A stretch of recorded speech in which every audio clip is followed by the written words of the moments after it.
Hello everybody, and welcome back to another episode of Hyrule Chronicles. This is episode 65. I am Articulate T, the Game Master, and with me, as always, I have the Netherlad playing Renji Vox. Good evening. I have Alvarance playing Hikan Sio. I'm back, bitches! I have Robopart playing Zidon Shari. Hello. And I have Keistrith playing Max. Hi. So, before we get into the usual stuff that hath been happening, and go through the recap and begin the episode, I want to do a very quick and important shout out for someone who listens to us and enjoys our game. They go by the handle of KCMO907, I believe that's the one. It's KCMO. They are very present in the Zelda tabletop subreddit at the moment, and they have been doing some fan art of the series.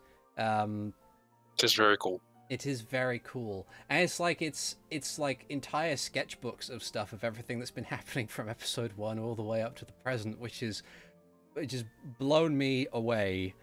I love it. It's adorable. It is very adorable. As the description on the archived stuff of this and the YouTube video and the actual description on the SoundCloud podcast version that comes out, that will come out tomorrow, there will be a link to their Imgur gallery, and they will, it's not pronounced Imgur, it's just Imager. Nope. Imager. It's Imager. There we go. Yes, I am It's okay. so bad at this. But yeah. But yeah. You're doing great, honey. Yeah, there will be a link to those galleries so you can see them in their full glory, and I highly recommend checking them out. They are very, very good, and thank you, KCMO, for drawing those. They're so good. I will draw your attention to sketchbook number 1, where Renji does stink spill.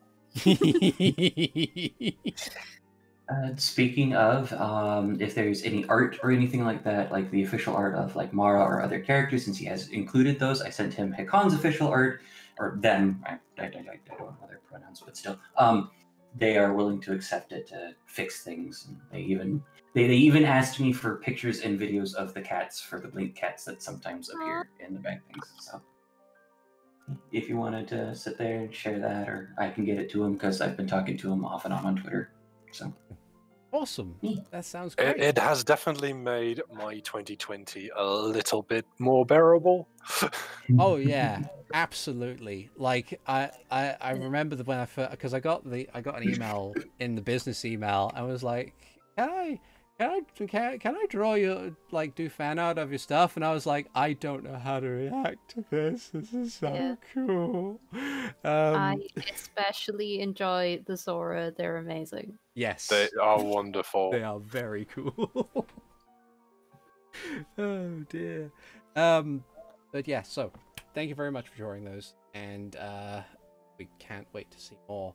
But yeah, of course, if anybody else out there would like to has any submissions or anything like that, then they are free to send in an email, either send an email to hyrule.chroniclesdnd@gmail.com, or they can always forward me a thing on Twitter. I am Articulate T. I'm pretty much Articulate T anywhere, but there's also Reddit and stuff like that. So if you would like to, that would be great, but don't be beholden to it. By all means, just enjoy the podcast and stuff as you do. But yes, so with that very important message out of the way, who would like to do the recap for this episode? Ooh, Misa, ooh, Misa, pick me, please. Ooh, Misa. Go for it. Yay! Last time on Hyrule Chronicles, as the Storm's Eye investigates rumors about missing children in the slums of Hyrule Castletown, they discover a magical portal leading to the unknown. Stepping through, the party finds itself in a strange area of corridors and rooms. Fighting their way through a group of bokoblins, they manage to dispel an enchantment on on one of the bokoblins, who tells the party of 3 women that may have kidnapped the bokoblins and brought them here a while ago, but the bokoblin has no recollection of that period of time. Moving through the complex, they encounter a series of cages with children locked up inside, guarded by a sleeping chimera. Quietly, and without waking the chimera, Renji and Max unlock the cages to free the children and lead them out of the room. The children are tired, but well fed. Telling the children to head back into Castletown and giving them descriptions of Mara and Lawson graves to find sanctuary for them, the party heads on. Another room reveals a giant teleportation circle made of gold, but the next one reveals something much more troubling. 2 hags and a Gerudo woman brewing some strange concoctions. As the party confronts them, there's a little discussion about their conflicting worldviews, but eventually, true conflict ensues. The party handily defeats them, and that's where we continue tonight. Indeed.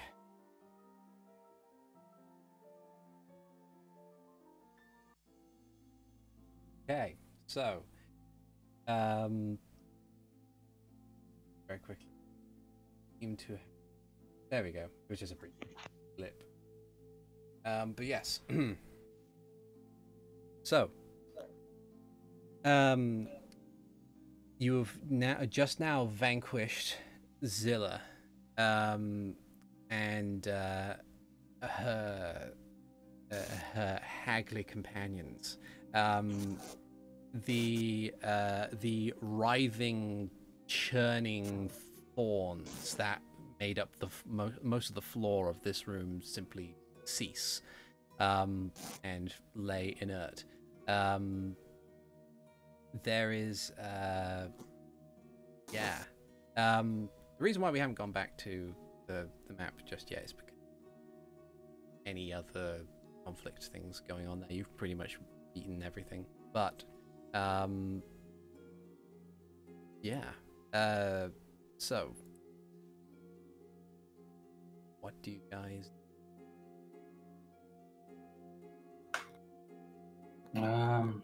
Last I checked, I was helping Renji loot the bodies because Renji's better at such investigations things. To see if there's anything on Zilla, since she's the one that was closest to us at that time.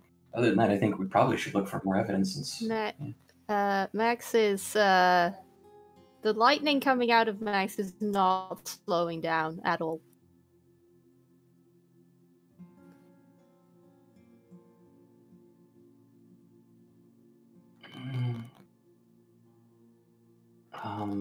There is a lot of it, and it is just skittering across the floor around him. Would I notice this so much, or is that something that like? Well, he's also doubled over in pain and leaning against a wall. So yeah, it is quite noticeable. He is actually providing himself as a light source within the room right now. Yeah. Max, we're done. He doesn't seem to react. Max, and Renji like slowly walks over. I will put my hand on Renji's shoulder, and I will start heading towards Max. Okay. When you get within about 10 feet, Max's eyes just lock with yours, and you can see they're full of just agony, and he just sweeps his hand across as if to warn you to back away. Let me take a look at things real quick.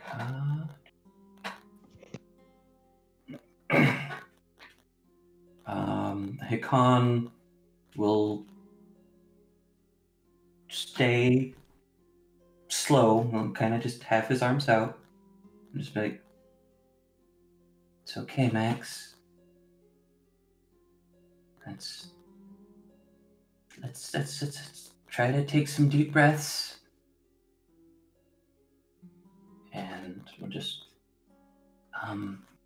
Hikan's going to try to talk Max through breathing exercises in order to try to help stifle pain, I suppose. Approaching slowly as if Max seems to be responding well. If you start to get within 5 feet, he will back up. I will stay 6 feet away until things seem to calm down. And then... Yeah, still crackling. It just doesn't seem to be stopping.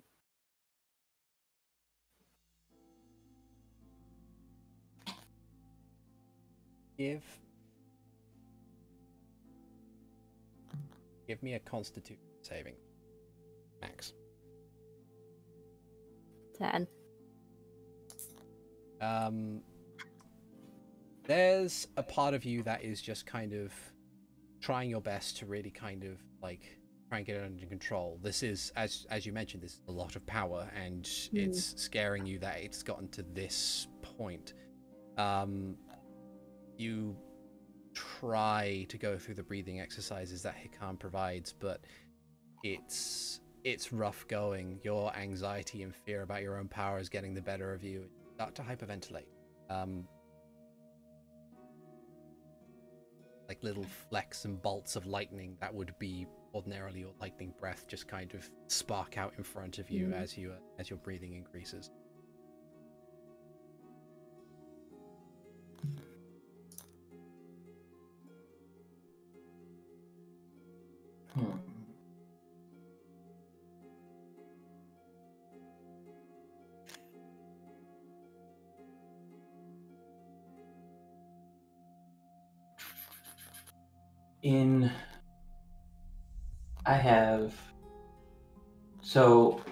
There is in one of the additional things for that was introduced in the UA and then in Tasha's, there's the slow healing thing that costs 2 key points that a monk can normally do to themselves.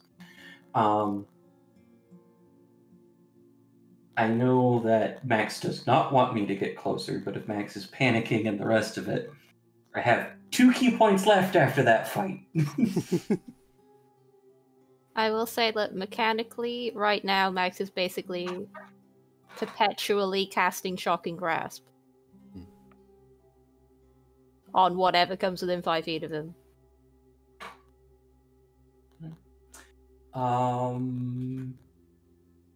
Shocking Grasp for level 9.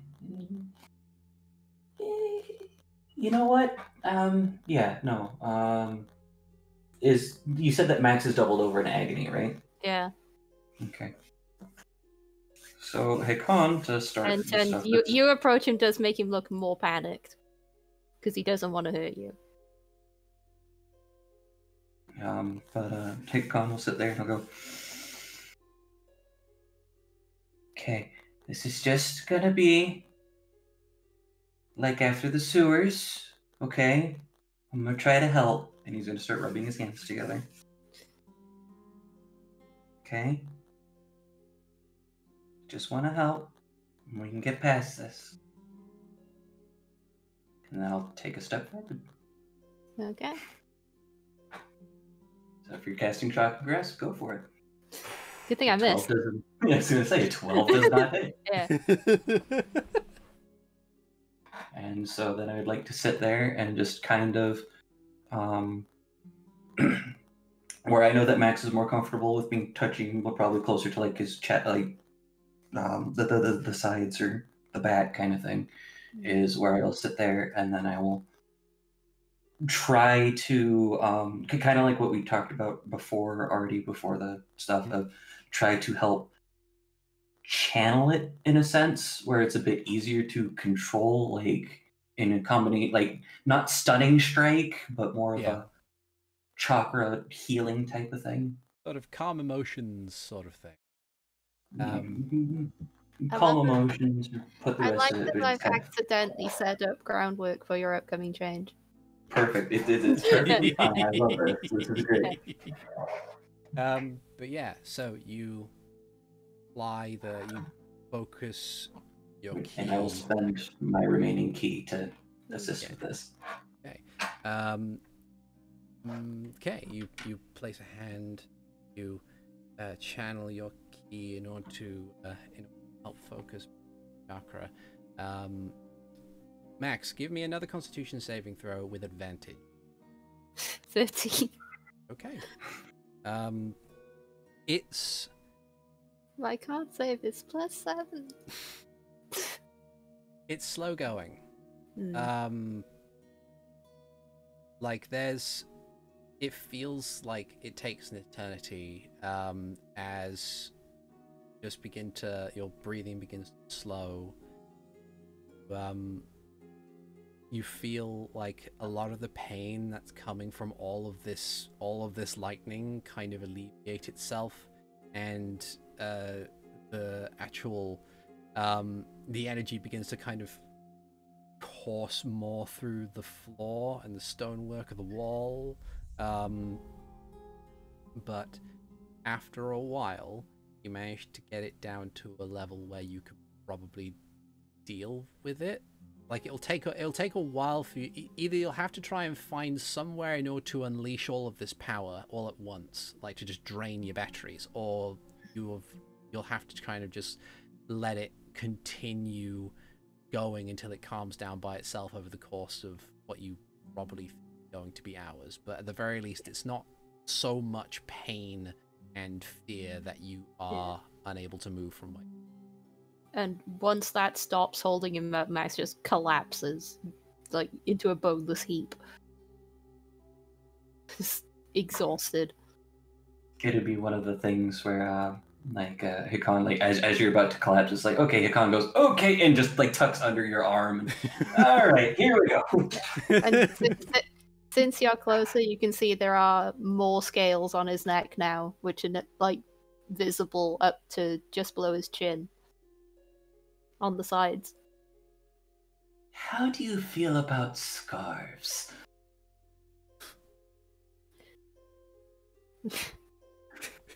Max kind of mouths the word "what," but can't really get it out because he has no air in his lungs. We'll talk about it later. And then Hikan will give a thumbs up to Zidane and Renji. It's gonna be weird. Like you'll now more than ever, you notice that like for a while, every breath smells and tastes like ozone, and it's just just wince. Yeah.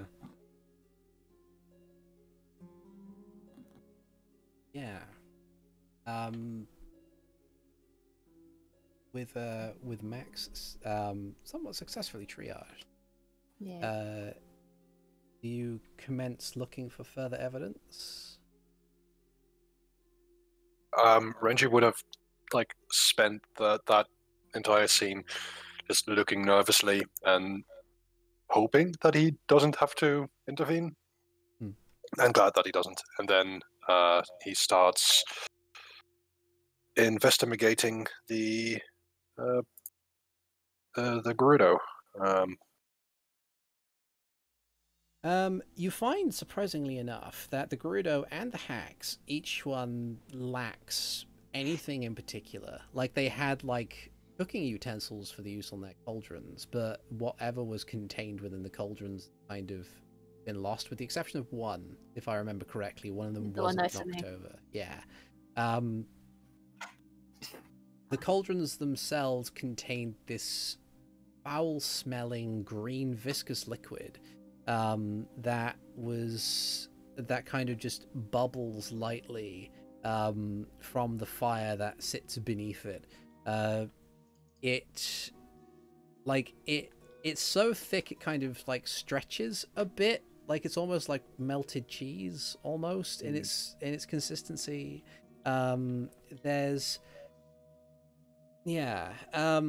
But you're not exactly sure where it's meant to go. There are no bottles anywhere, and it seems like with the it's hard to, from this room alone, it's hard to kind of figure out exactly what's going on. But other than Zilla's own little North Star pendant, as well as the clothes on her back and a small knife, there isn't really much on Zilla's person specifically. But you are, with the North Star pendant being more or less the exact same as Grastal's and Fairwind's, you can tell that Zilla was definitely the last one in charge, if it is a trio, that is. I'm immediately starting to make notes on where I find it, just making sure to describe it as best I can to make it hold up in court, as it were, to make sure that despite how hastily everything happened here, we have some manner of recorded proof. Yeah. Me giving our statement later easier. Yes. Excellent. Okay. If you were to continue on your searches through the rest of the building, or through the rest of the lair, you would note that there are a lot of magical reagents, a lot of components that are being designed specifically for various different magic. There's, handily enough, something of a notebook that kind of details the way to make these magical items with one very specific aspect to it, which is to have an addictive property. And using your passive arcanas, which I think 16. Yep, 16. You can tell in some way, shape, or form that the reason that the actual addictive component forms kind of like a very basic, like a base structure to a lot of this stuff. Like, you can't make a lot of the stuff without that addiction, especially for the potions. You also find a couple of other documents, the biggest one more or less detailing in a roundabout way the plan for what would basically be known as the Whitestone conspiracy, which is essentially Lord Whitestone needed to be removed. By hook or by crook, he needed to be out the way because he was in charge of the guards.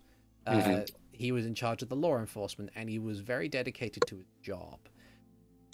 But Cassandra could be bought. So essentially what they orchestrated was that they would provide these addictive potions to people in the slums and coerce them in saying, you don't have the money for this. Take a favor, though. And usually people would trade their children. But one guy in particular, a miner who had just lost his job, traded it for some wet work and had specifically been directed to target the young Marcus Whitestone.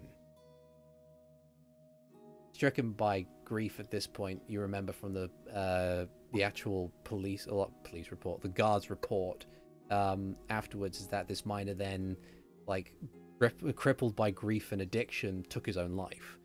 And you had already put Marcus Whitestone's spirit to rest.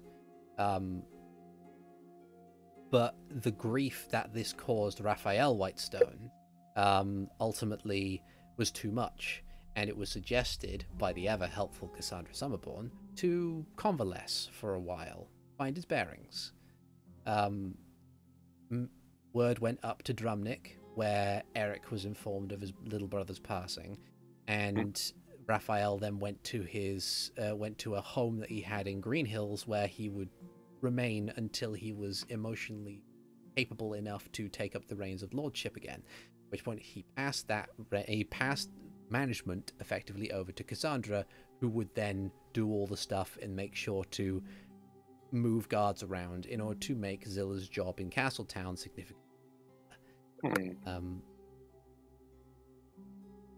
Other documents include a variety of other things, one of which you find, which might be of pertinent information to Max, is a letter written in common. Put it in Max's thing, if they wish to read it out, of course. Could be the top one in the document. Documents.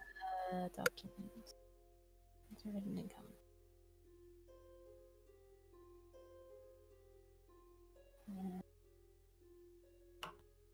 While that's happening, just to, if you already got something for it, cool. Hikan is looking for things that might mention the people who attacked the castle, since they were hired by the Twilight Cartel. Anything in regards to Princess Sophitia or where they might have taken her.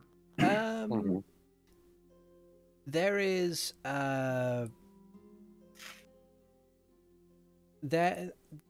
there isn't much in regards to other persons who attacked the castle, but there is one letter that seems to have been unopened. That is just sitting on in the kind of study area of this lair, like sitting on the desk. It still has its wax seal.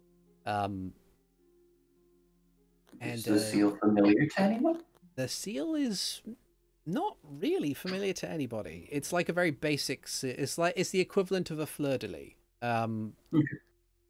But when you open it up, you find that it's written in a language that only Renji can understand. Oh dear. Is it Zoran? I want it to be Zoran, because if it's not Zoran, then we have a problem. Anywho. Okay. Alright, I'll read this letter out. Mm-hmm. For the attention of the Twilight Cartel, as promised, I have rendered you the services of my prototype. Understand that, through previous trials, he is currently my only fully working subject, so I am expecting the full amount of care to be taken with him. He wears dark furs, has a pale complexion, average height, dark hair, answers to the name Maximus. His temperament is cold and distant, but I assure you he is as efficient as any soldier, perhaps more so. As promised, he will aid in your scheme, under the condition that the princess is brought to me alive. If she is killed or otherwise lost, I will be seeking recompense. I can assure you I have far more powerful connections than you can fathom. I await your response. Torquin.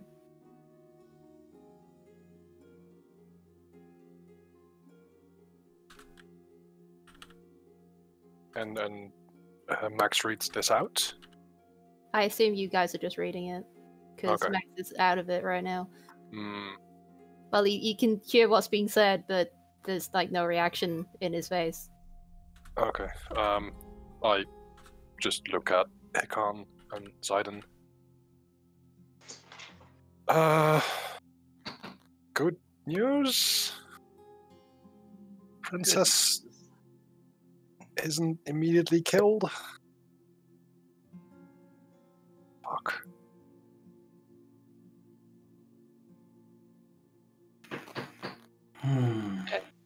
It's better, I suppose.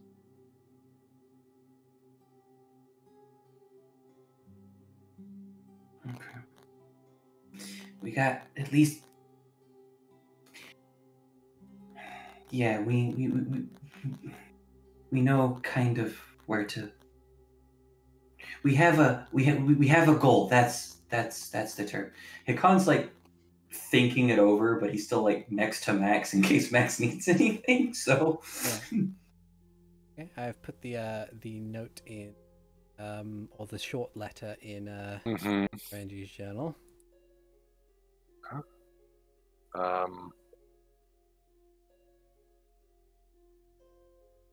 Yeah, And as I read this, if Torquin's name is mentioned, Max does wince a bit and grab his arms as if the lightning's coming out again, but no. as Renji reads the letter in Twilight script, and you can see him start to shake for just a moment, and then he composes himself and crumple it up and put it in his bag.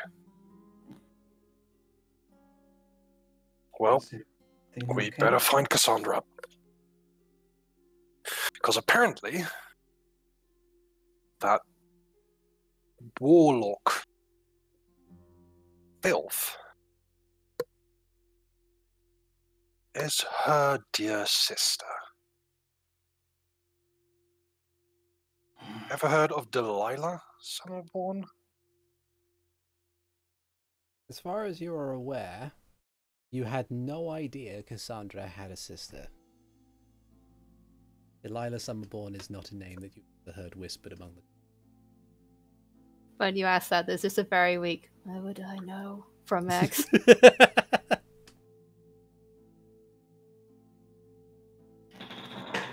Okay. As Max says, why would I know? Renji does like snap. I know. Sorry. I'm not.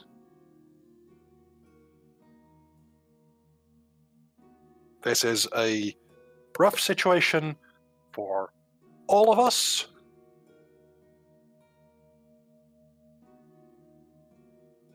Sorry. No, it's fine. You're dealing with your own shit. This is just a stab in the gut. And Renji just basically tells that Delilah Summerborn, the warlock that gave him his facial scar, apparently was in the employ of Zilla as well, and was apparently that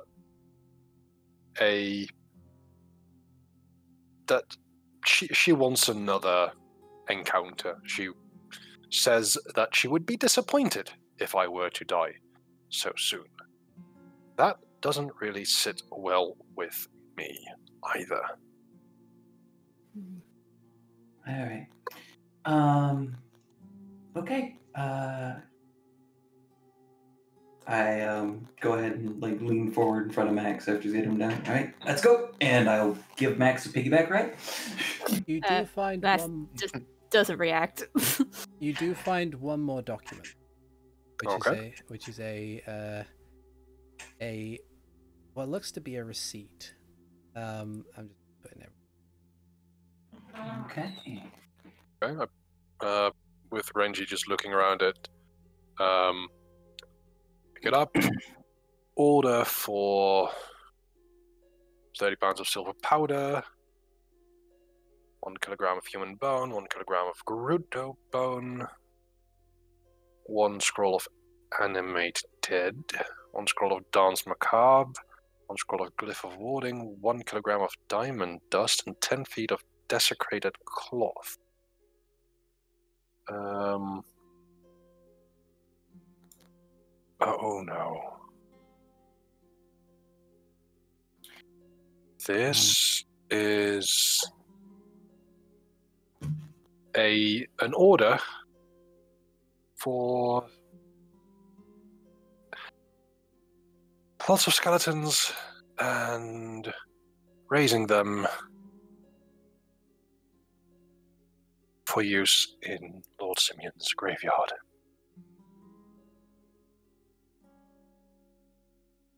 Order to Abel Wernag on behalf of the Sovereign Hand.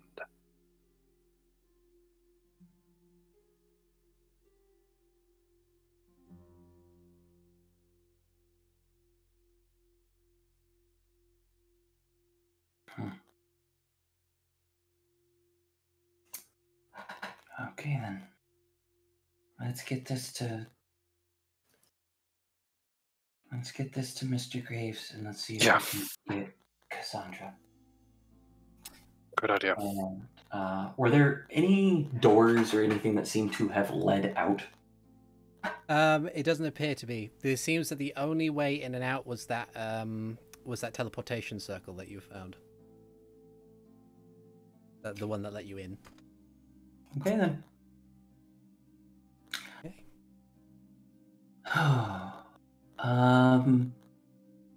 Mr. Bokoblin, there's only one way out. Oh. Well. Are his friends coming to at all at this point? They are still kind of like some of them are, but they're not like fully coherent. It is very early in the day, so if you want to wait until nighttime, go for it. But we got things that we need to take care of. So, sorry. Okay. I mean, sure. We can wait for a bit. That's fine. It's like really early in the day, so get some rest and take care of you guys. We gotta go. Bye. And then it comes like with Max on his back. But yeah, you leave the Bokoblins be and zip through the teleportation circle and out onto the other side. As you appear, you find yourself once again within the magic shop's basement, and with a short ascent to the ground floor, you can see out the murky window. You can see the rough silhouette of Mara, and she is flanked by a large number of guards. I immediately go towards her. You did it. Hey, Hi. you were gone for a while. Is everything okay? What happened? Found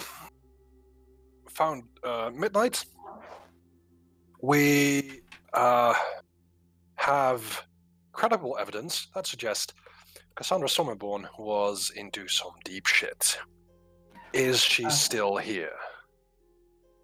One of the guards says, no, they are not here. Cassandra Summerborn had left the city several hours ago. Where to? He went west, I believe. West. Towards Sarkosa? There's a lot of things in the western direction, sir. He just left out the western gate. By stagecoach. Did she give any word, any reason? Doesn't appear to be, sir. Can we pop to the world map a sec to see what's in that direction? Sure.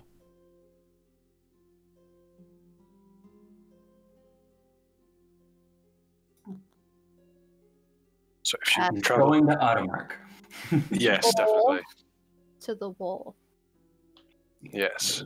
It's probably the war.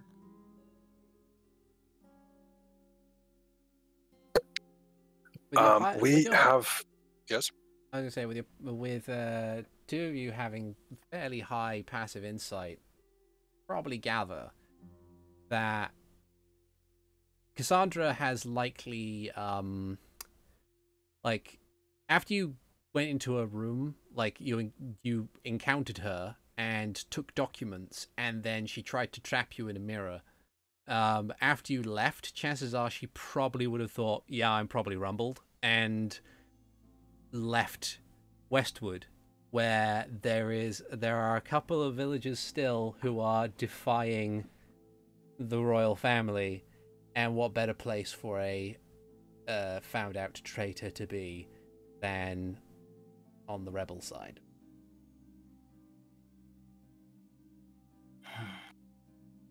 Well, in that case, and I will call on at least one of the guards to find me Chaplain Graves as soon as possible. Right, sir. And just, like, runs off to do his duty as a runner.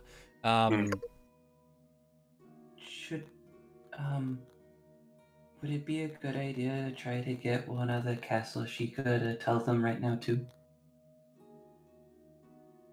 Yes. Also send for... I think the highest ranking Sheikah is Impa in Castle currently, correct? No, that would be a lair, who would be yes. Marius's bodyguard. Right, so send word to Alea and also to Impa to Alea, look at the rest. Do we want to have a briefing at the castle? I think that might be best for now. Sure. While they're doing that, Mara, do you have any more healing potions? Yeah, absolutely. She will provide you with 2 healing. Cool. Max, would you like one? Are you feeling okay? might help you like settle a little bit. Mass is like barely moving his head above your shoulder. I will like get down on a knee so Mara can help. 'Cause I'm a tall boy. She does her best to help. You are provided with healing potions to ease your aching muscles, and yeah. As that happens, one of the guards turns to you, Renji, says, "What is happening? Do you want us to secure the building?" Yes.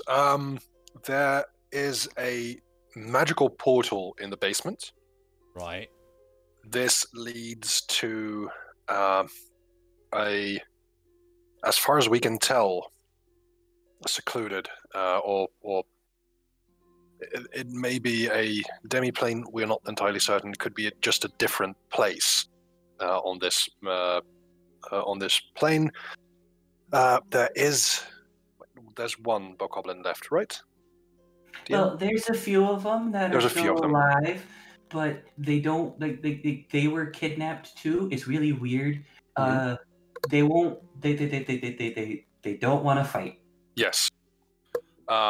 Please consider them prisoners of war taken by the enemy and rescued by us. Right. I'm sure they just want to get out of the city. Just make sure that it happens safely. Yes, please. Beyond Right. that, there is also a room that has a chimera in it. A what? When we big 300 monster, quite Yeah. dangerous. It's like they look to each other. It's like,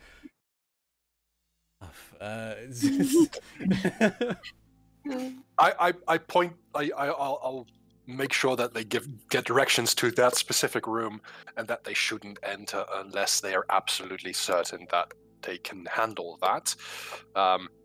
I will also point out the room with the cauldrons, and I will also point out the room with the magic circle. That should also be secured up until a moment where we can dismantle it. Okay.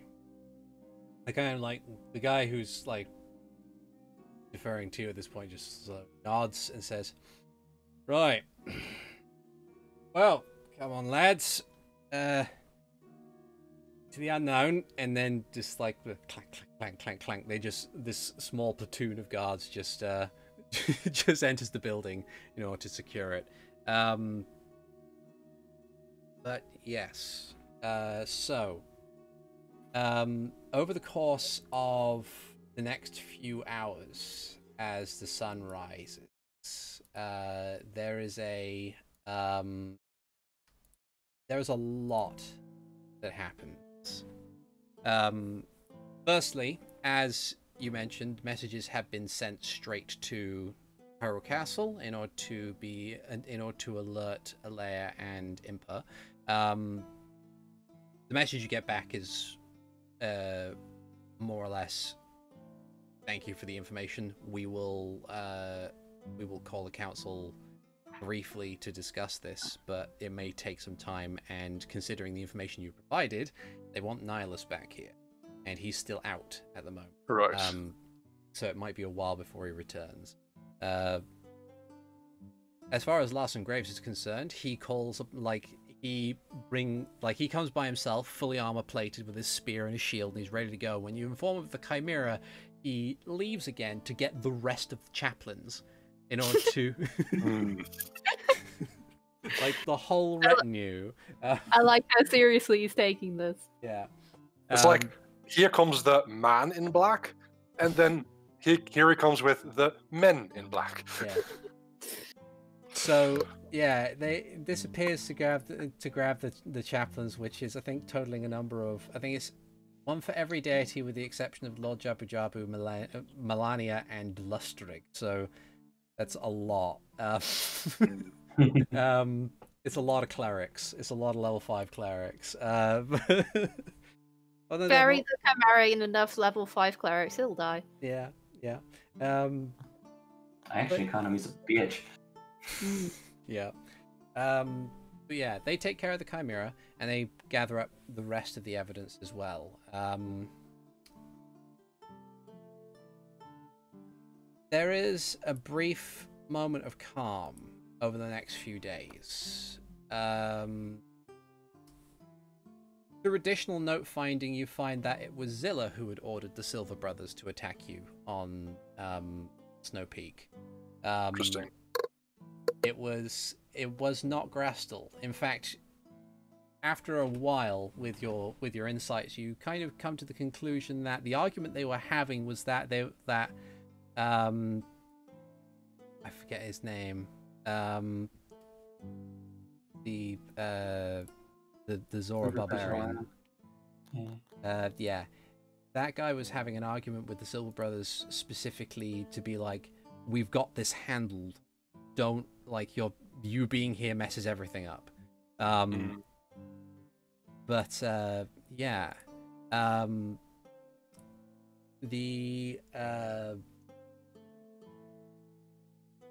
But yeah.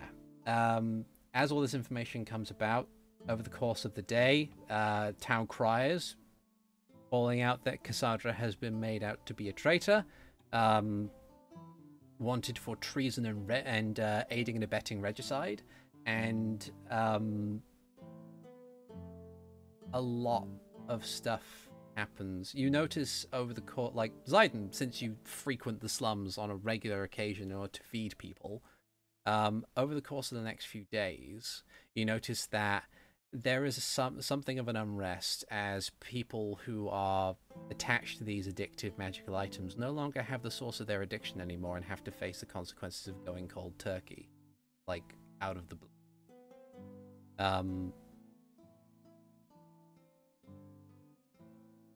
It's a scribe is sent to you, like all of you collectively, depending on where you stay. They sends a message from Marius, or Prince Marius, or on behalf of Prince Marius rather, saying that until as far as he is aware, Nihilus isn't going to be coming back until his coronation, which will be in less than a week's time now. So he would like to call the meeting to discuss what happens next when Nihilus gets back. And that'll be when he is officially crowned king. In the meantime, though, it's been determined that you had more or less done a tremendous service to the kingdom. And it becomes apparent to you that this scribe, who has been flanked by 4 guards, has a box with him. And each of you are subsequently rewarded with 5,000 gold pieces each.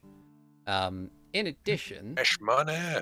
Yeah, in addition to 4,000 that is shared between you from the dismantling of the other magic circle, because that was big chunks of gold. Total is 5,800.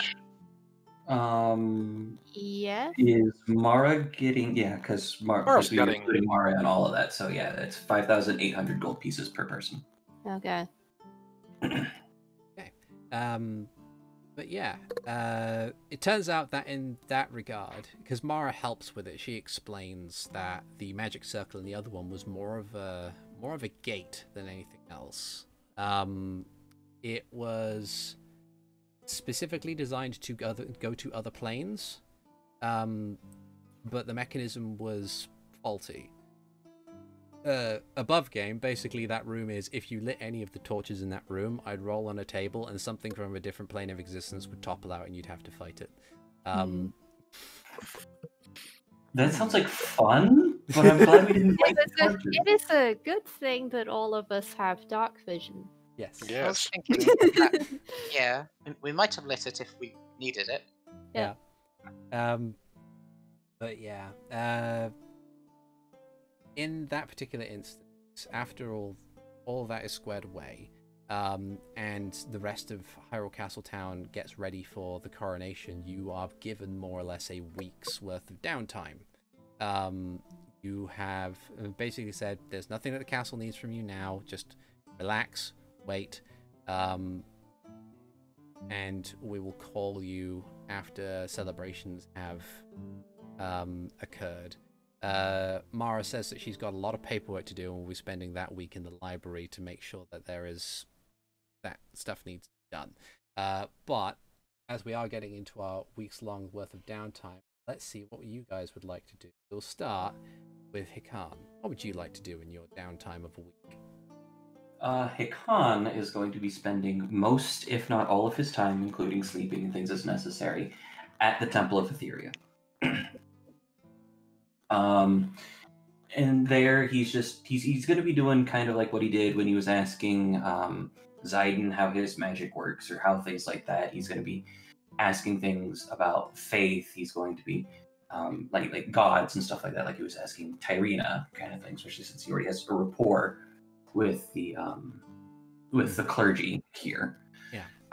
Anyone that comes in for healing or things like that, Hikan's going to try to do that. He's going to be active in it, especially because of the reminder of the sovereign hand, and that he feels kind of responsible for letting the arbiter go after that. Like, he was duped, but he's going to work on a lot of that. He's probably going to so as he's kind of practicing, he's not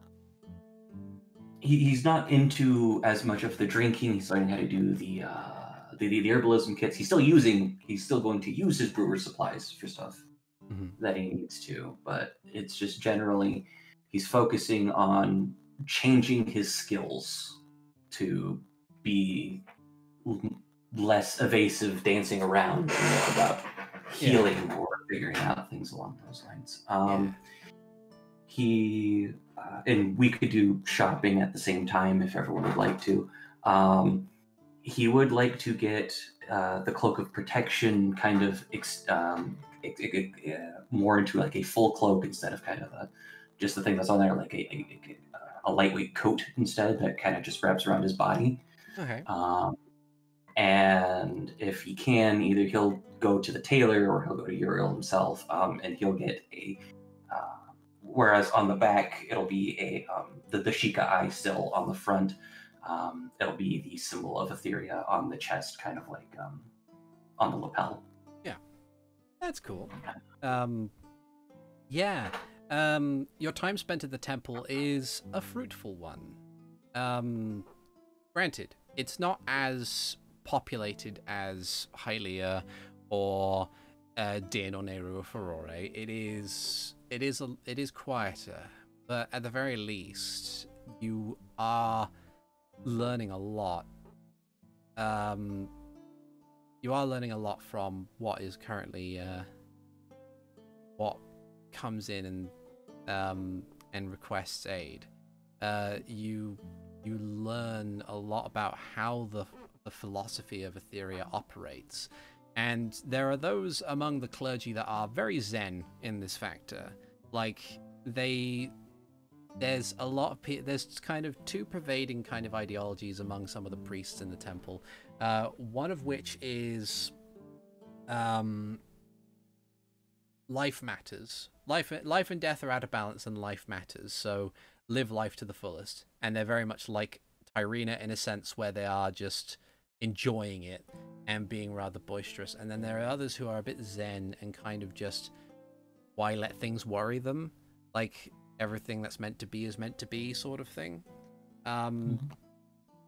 There's at least one moment in the time that you are there where someone seems to be in the process of losing hope. Like, they come in, they don't really speak to any of the clergy. They just kind of come in, they sit down in one pew. They just kind of stare forward, see quite clearly that they are lost and tired. If talked to, they say that they had lost a lot over the past couple of days, and they don't know not. versus just be aggressive. If they're just if everything is just going unfairly.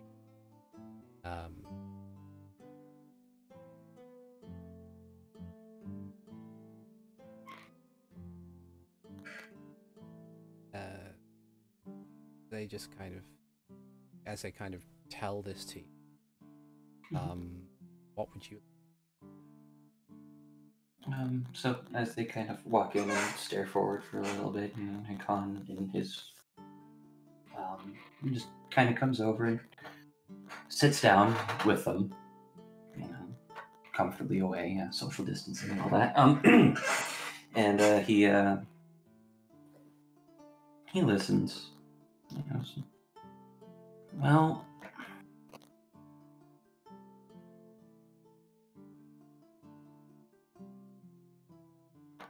it's kind of hard sometimes, because there are times where things feel like they come at you really quick, because it happened to me a lot. But like, and we just don't have time to recover sometimes because we get lost in what's going on, and we try to react to it, you know. And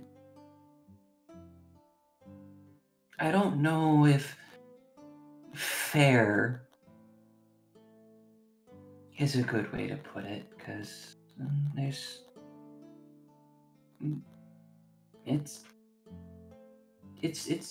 it's strange, you know. But like, sometimes we just need to sit down in a quiet spot and get a bit of a different perspective, or have people talk to us, or take a break. So that way we can take a bit of a breath and get back up and do better next time.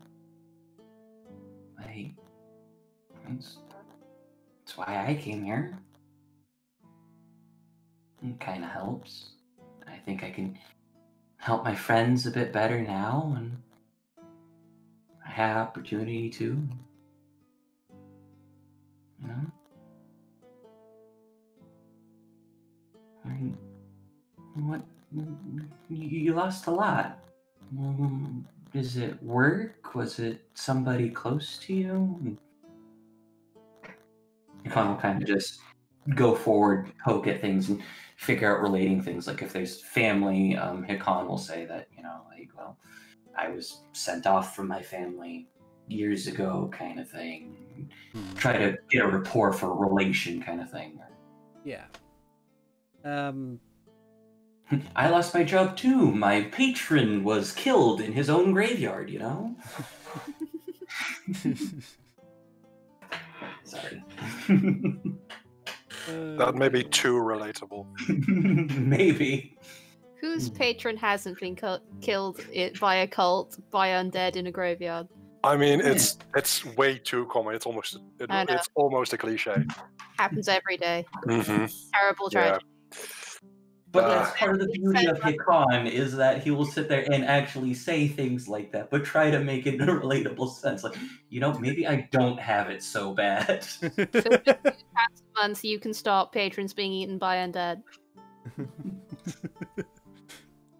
Oh dear. British advert humor. Yeah.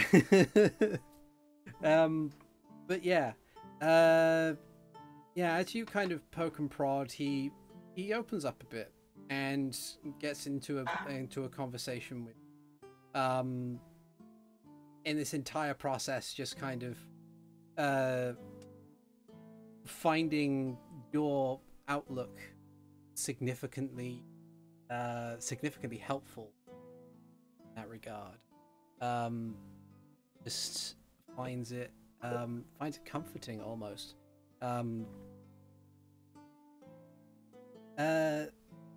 over the course of this conversation, you find that there's kind of a otherworldly warmth that is just kind of building within you as you sit in the Temple of Etheria and aid this. And as the conversation comes to a close and they get up to leave, they thank you profusely for the advice. That feeling stays, and it just continues to feel good. Pretty much other way to describe it, just comfortable.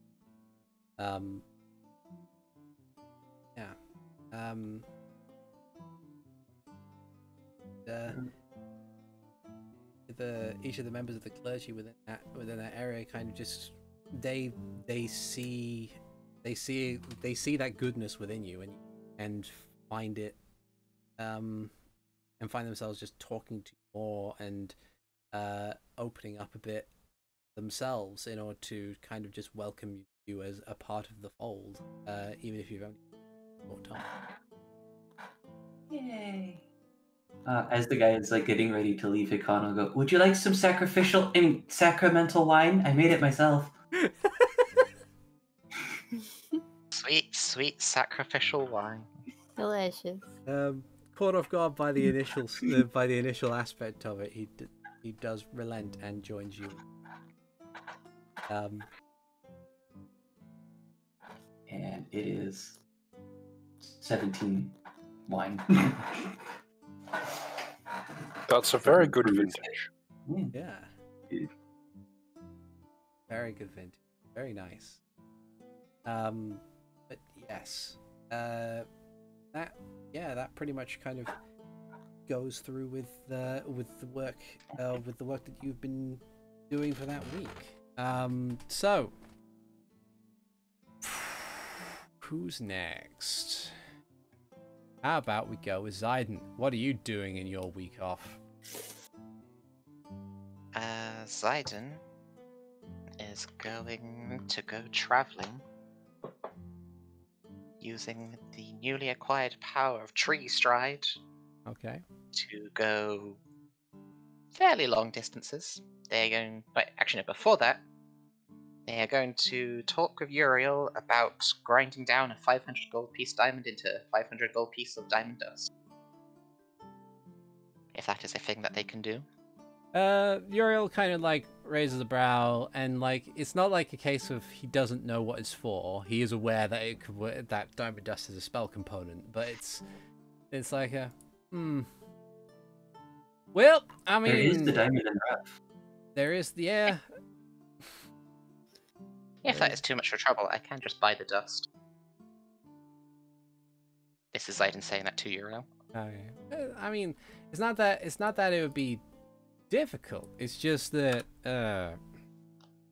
feels like it would be better done by someone other than myself. I mean, I can do it, but do you know of somewhere better for it? Well, why not speak to a jeweler, maybe? Zayden will then go to the diamond in the rough. Okay. So you go to the diamond in the rough, and you see Romaine, as she always is, and always has been, just standing behind her desk reading a book. You don't know if it's the same book. The last time you spoke to her was like a month ago, but It's okay, I've forgotten who she was as well. Yeah. She kind of looks up at you disinterestedly and says, "Oh, hello, welcome to the Diamond in the Rough. How might I help you?" Hello. Do you have diamond dust? I believe we do. How much diamond dust are you wanting? About 300 gold pieces worth. Kind of like scans you up and down, because I imagine that you're still in your kind of, from what I gather from your character description, you've kind of got like almost like patchworky sort of armor on. No. They're just like a woodsman, so kind of dark green cloak. Not fancy, but not patchwork. Not like, yeah, not patchwork, yeah. She kind of like scans you up and down. Like there is a moment where she kind of contemplates as to whether or not you are good for 300 gold pieces, but she shrugs and disappears and comes back with a bag of the diamond dust and kind of still holding it in her hands like, this should be 300 gold pieces diamond dust. I would like to see pieces if possible. That's perfectly fine. And Zidon will take 300 gold pieces out of his bag of holding. And will place it neatly on her table. She kind of gives it a cursory glance over. Like counts how many is in one pile just by glancing at it, and then counts the number of piles, and then just kind of nods a bit and says, okay. And she provides you with one bag of 300 gold pieces worth of diamond dust, and then scoops up the coin. Is it a lovely bag? It's a good quality leather bag, but it doesn't have any like supremely like over the top stitch work in it at all. It's just a nondescript but high quality bag. Okay. Then after that, Zidon will take his journey through the trees and will head to the Zora's domain. Okay. Whereupon he will find the individual we talked with last time who seemed to be acting as a... No, I was going to say the one who's acting as the caretaker for her. To speak with them first and offer to attempt to heal her. Okay. As you kind of appear in Zora's domain and wander through the streets to find this doctor, the doctor in question, I believe he had the head of a stingray. Can't remember. I do not know. I can't even remember his name. I need to write that down. The doctor kind of looks up and says, "Oh, hello. I believe I have seen you before. That's not sure. Yes. We were through here some time ago, headed up the mountain. Oh. Well, how might I be of assistance? I have come to offer to attempt to garner magical aid to Meridia, if you are okay with that. I mean, it would be nice to see such a. But might I ask, what exactly is the process of this? What is the process of Greater Restoration? It's a touch, and it takes 6 seconds, so it's not exactly a ritual. You just describe, you just more or less describe it as the context of your Greater Restoration would be. Just be like a, yeah. Okay, in which case it'd be something like, yeah, I am a druid. I have some connection to the earth itself. Lately it has gotten stronger to the point where I think I have enough understanding and ability to potentially heal even a wound like hers. The actual process is not particularly long, take only a few seconds, and a simple touch on her shoulder would do. And then the spirits of the land will hopefully assist me. Enough to cure her.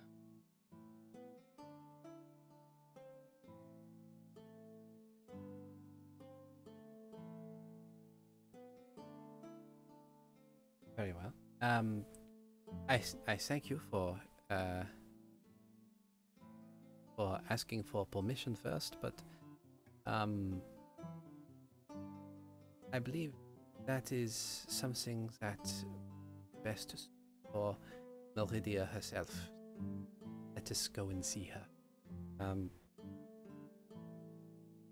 He will walk with you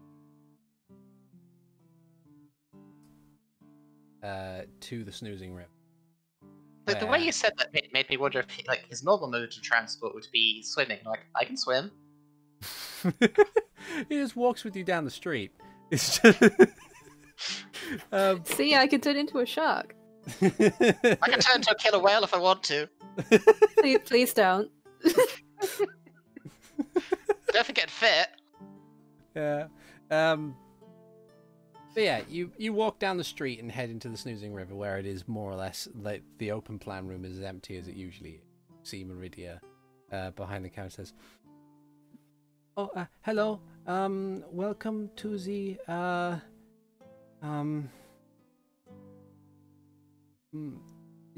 the Snoozing River. I am Meridia. Yes, Meridia. Might I be able to help you?" Meridia.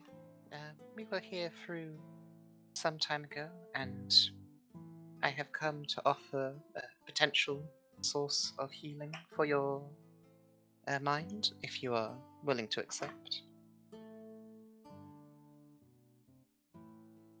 Your memory? Oh. And she kind of thinks a moment.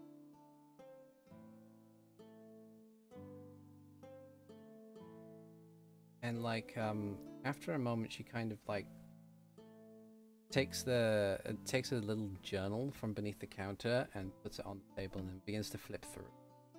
Like for a small moment you believe she might have just forgotten that you were there. But the journal is written in her hand. And she kind of contemplates one or two of the pages. Like towards the beginning of it. And then she looks up to you and says, "Thank you, but no." Very well, if that is your choice.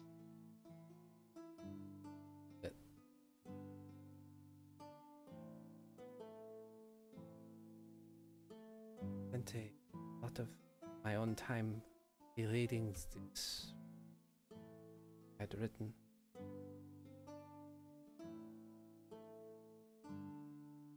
Back through me, if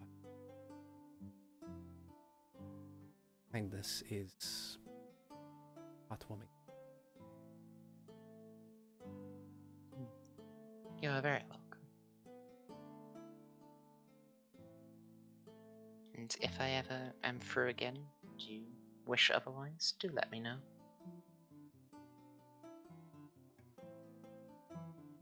And from there, Zidon's gonna just explore the countryside for a bit till he needs to go back. Okay. It's quite Go do some druid things, talk with Yeah. animals, mediate disputes between warring rabbit colonies. That's a reference. But yeah. Is it? Yeah, Watership Down. Oh, okay. Zidon has no awareness of Watership Down. But yeah. You spend some time just re-engaging with nature a little bit until the time period kind of comes to an end. Meanwhile, back in Hyrule Castle Town, Renji. I have a couple things. One was confrontation with Cassandra, but she got up with a moost, so no. Then most of the time I will spend just collating my notes and making comprehensive reports on basically everything we've been doing. We'll probably Renji will probably commission some artists to make some like really nice doodles with the notes. But that's basically most of the time spent is just writing out what he's written shorthand, and then making sure that like he has everything that he can like present to the Castle Sheikah and his father if when he returns. Then also Renji would like to go to Uriel probably at a different time than Hikan or Zidon. And the hat of disguise, he would like that to be remade into kind of like an earring Okay. that he can wear over his pointed ear. And also he would like to inquire about perhaps a better weapon, specifically if Uriel has any interesting rapiers. Okay. So in the process of this time spent just writing up everything that you can in regards to what has happened, you spend a lot of that time probably with Mara because she's more or less doing the similar task. Yes. And between the two of you, you managed to get some very decent headway through it. More so than ever, you realize that there is one chief problem with the library, which is that the other scribes who are there don't bother to stick to the organizational structure of this immense library. Much to Mara's chagrin, because being the library's keeper up until the point she joined your little task force, it was her job to make sure everything was in the right spots. So she does spend a couple of times just going through all the books to make sure they're in the right spots, and then comes back and then sits down and continues to scribble up her own notes.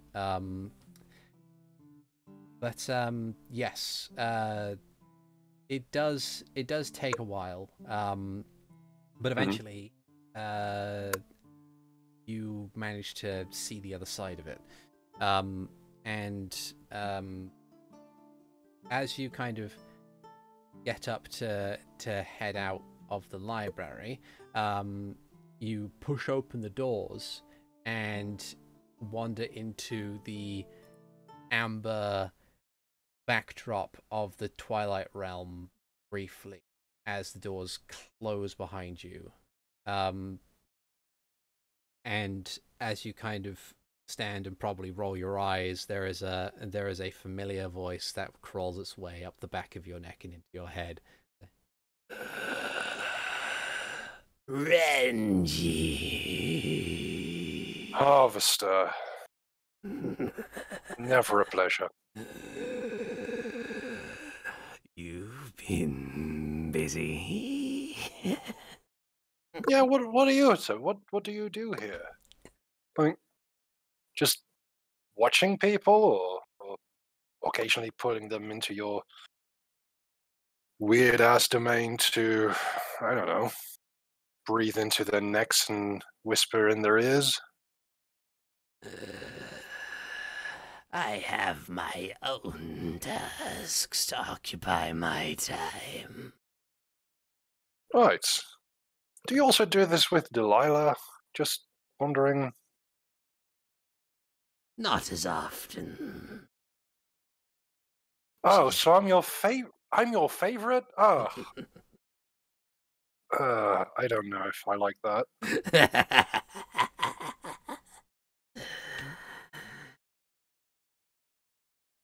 Are you still... Also, this is constantly like Renji feeling really anxious and just downplaying that by being an absolute ass to the Harvester.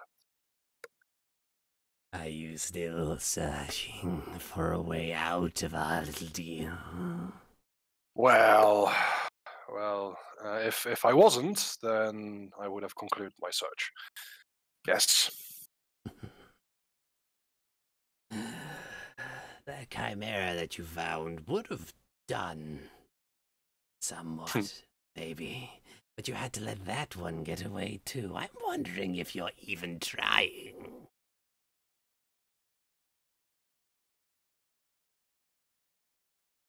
Wander away. There's more important things right now. Yes, I figured as much. Delilah has been a foul sport in that sense. However did you allow her to make a pact? Because that is something I am curious about. Pacts like ours are made on desperation. Yours or hers?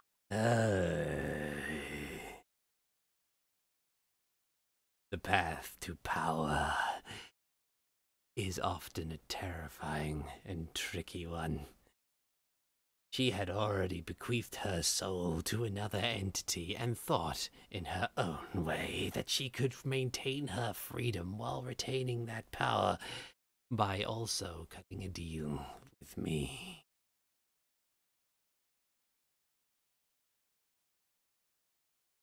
Did she?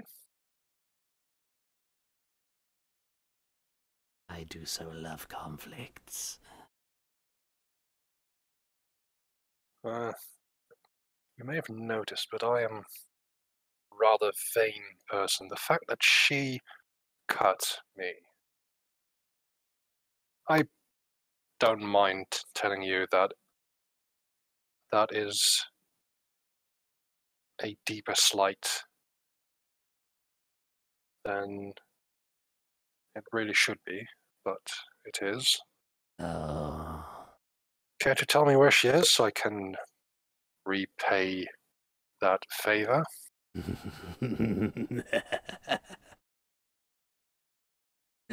Or maybe your sister, if you're keeping tabs on her?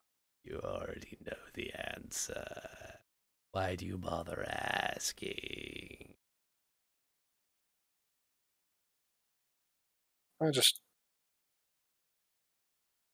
Why are you bringing me here?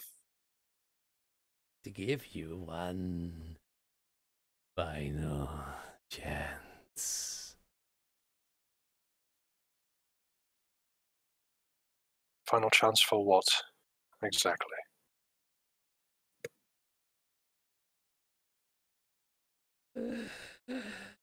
Another chance to end this deal.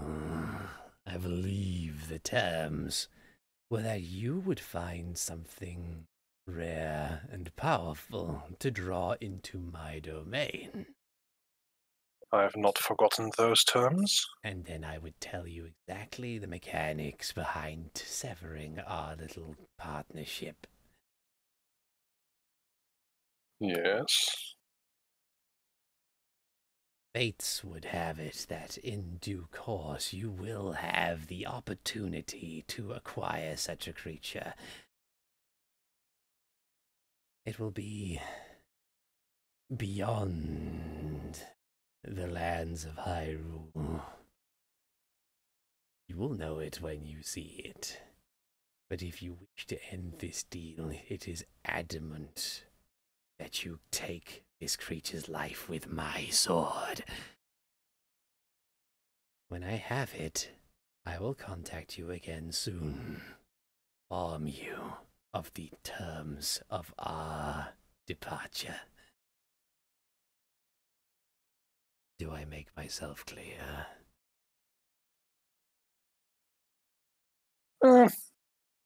Could be a little bit more succinct. But yes. Good. Enjoy the rest of your time, Renji.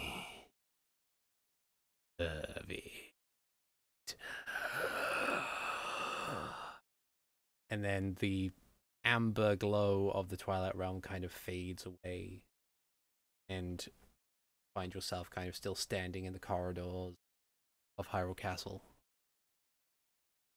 Kind of glance around in case someone was watching, and then just, as if nothing happened, walk away. And yeah, probably make a detour at Uriel's.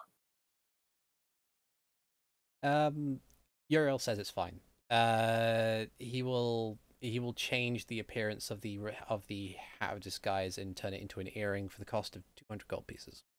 No problem. Okay. And do you have any weaponry Well,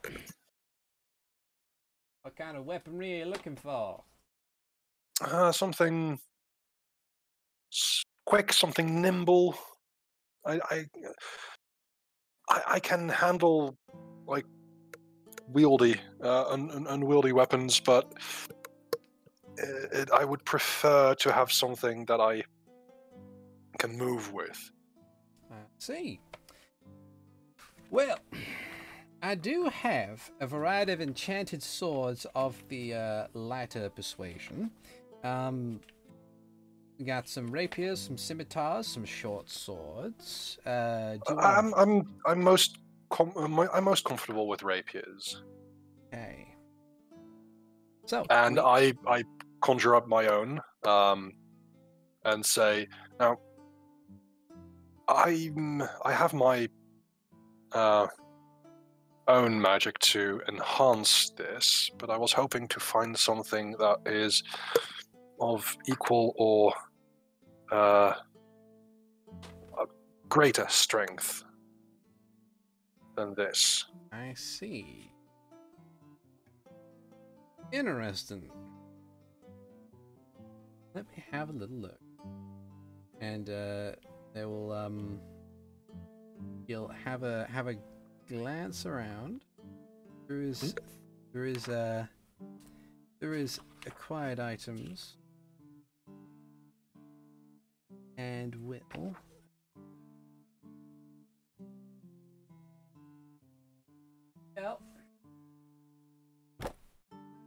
let's see now.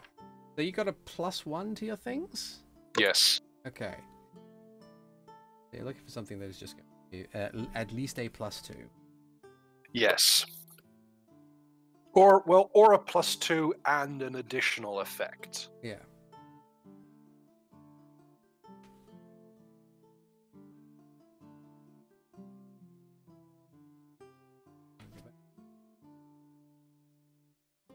You see what rarity thing.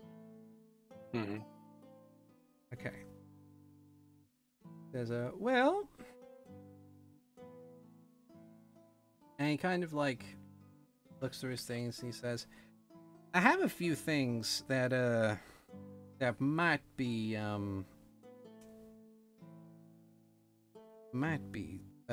more your type. All right. See. And he kind of like one of the lock boxes, he twists the handle on it, and then like a very long selection of things comes out. And he says, now, there are a couple things that you need to know about some of these. This selection here, and he points to a lot of very lovely crafted weapons. They are sharper than your average magic sword, but if you're really wanting something that'll really knock him down, he goes to one end of the rack and he takes up the handle of one thing, pulls out, and it appears to have no blade. Okay. He says, now, this is dangerous. That's its name or its adjective? Adjective. I see. Mainly because, unlike other swords, it has a very weird balance to it, as you might imagine. So, now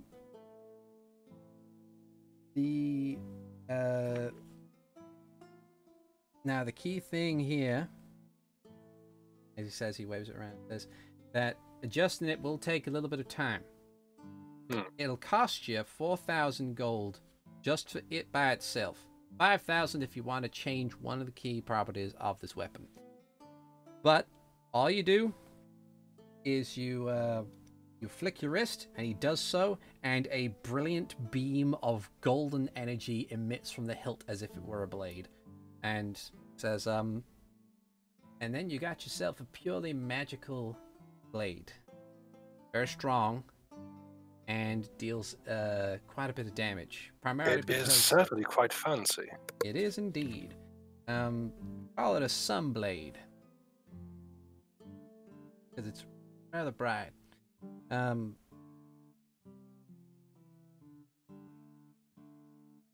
Now, yeah. do I recognize this as a rapier? It looks at the moment like a longsword, but he seems to kind of be waving it around with the finesse of a rapier. Okay. Basically, it will have the finesse property because it's so. Okay. That looks quite interesting. You mentioned modification. Well, as mentioned, because the blade is not physical, it instead deals a kind of radiant energy as part of its damaging aspect. But if you want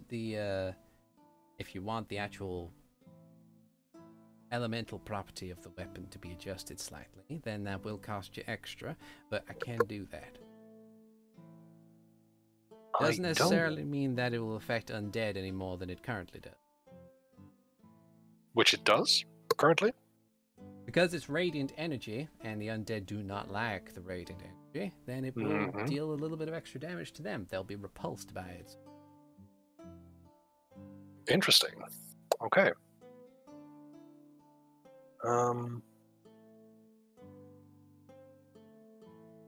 I think that I wouldn't mind this weapon in the slightest. And I start to I was given a box with 500 gold pieces, correct? Yeah. Okay. I'm going to do the trick where I have emptied out the lockbox into my bag of holding, and I just open it slightly above the counter, and I say 400 gold pieces. And 4,000 gold pieces. 4,000. Sorry, 4,000 gold pieces, and I start pulling it out. Okay. Okay. You have you provide him with the gold. He knows what a bag of holding is. Does he doesn't need to count it? He just kind of like takes the money and he turns off the sword and passes you the hilt. I was thinking you almost got a real good sale there. But yeah, congratulations. You now that was just me miss. Oh please! If there's any Hyrule knows its numbers. Yeah. Honestly, that was a mispronunciation from me, the player. Yeah. Yeah, that's okay. It's all good. But yes, I do not want to cheat Uriel on this. So I've 15 wizard in the school of economancy. No. Yeah, no. I am going to be bankrupt the moment I try it. But yes, that is 4,000 gold pieces gone. Worth it. That is worth it. Oh, definitely. But that is a lot of money. But Sun Sword though. I also procure the shadow dagger, which I still have, and I would ask Uriel if there's anything that he would offer for this. Any kind of just to a lightsaber. I do have a lightsaber. Does it make the swoosh sounds? Do you want it to make the swoosh sounds? Probably in a way that doesn't break copyright. In a DMCA friendly lightsaber sound. You say shwooms. Shwooms. War. Yeah. So you've acquired with the shadow dagger. He kind of like takes a look over it and says, "Ordinarily, I'd be giving you somewhere in the region of about 250 gold pieces for it, but." Like, his eyes flash briefly as he kind of looks over it and says, "There's a curse attached to this one, though. So I'm going to have to dock you 50 gold pieces for 200, maybe?" Wait, what? A curse? Oh, yeah. Didn't you know? No. Oh. Well. And he kind of, like, examines it and says, "From what I can gather, this shadow dagger that you have on hand here makes you a little greedier. Basically, mechanically speaking, if you were to use the dagger any more than you already had, which I don't think you really did, it was when presented with the opportunity to act selfishly, the blade urges them to do so with a DC 12 Wisdom save to resist it. Huh. That's had it since you got it. Oof. Okay. So you're willing to... how much did you dock off it? 50 gold. Doctor price? So I'll be giving you 200 for it. That is still quite reasonable, and I thank you for that. So basically, I'm trading that for the hat or earring of disguise. Yeah. Okay, now to figure out, do I? Curious. Okay. Yes. That is done. Grand. Sweet. Yeah. You have now acquired new magical loot. Mm-hmm. Yeah. Oh, and by the way, I know that there are a couple of you who are waiting for things back from Uriel in the process of you going into Zilla's lair. You've probably all gotten that by now, so... Max hasn't been yet, so... Yeah. So, Max, what did you do for your week off? Max has been doing his best to avoid people, as he just basically tries to kick his magic into behaving. Because that's the only way he knows how to work with it, and it never works. Yeah. Yeah. Where do you go to avoid people? Do you stay within town limits, or do you head outside? At first he probably tries to stay in the town, but then he just finds somewhere quiet outside. Yeah. Not too far from the gates, but... That's fair. lot. Do you head north, south, east, or west? Northwest. Northwest. Okay.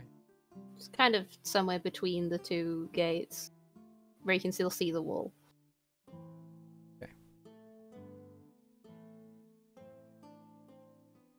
Yeah.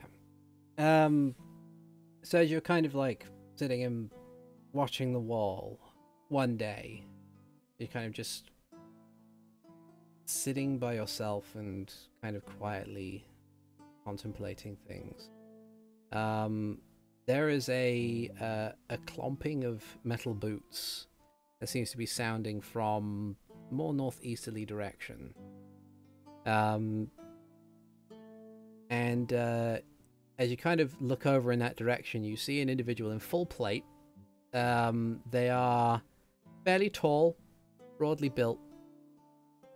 And they kind of just like stop about 10 feet away. And they kind of like prop themselves up onto this great axe that they just have kind of like on the thing. And after a moment, like after the head is tilted to the side, this person says, "Well, blow me down. Max, is that you?" Some sparks jump out of Max's hand as he just completely loses his handle on whatever he was doing and stands up like, "What? When did you get back?" Kind of like the person removes the helmet and Tyrina smiles at you and says, "I was just wandering about as part of a bit of training. I won't be staying long. I have to get back to the Gerudo Desert in a couple of days. I wasn't expecting to see you here. Where are the others?" Back in town, I think. Everything okay? Fine. Fine.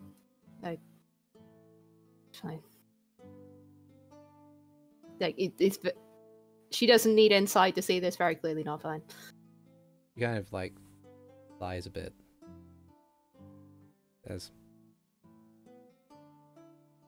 "Look, I'm sorry that it disappeared.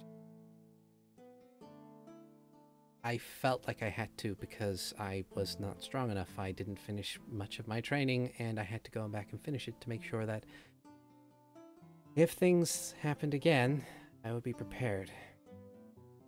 We don't have to talk about it if you don't want to. I'm just glad to see you're alive.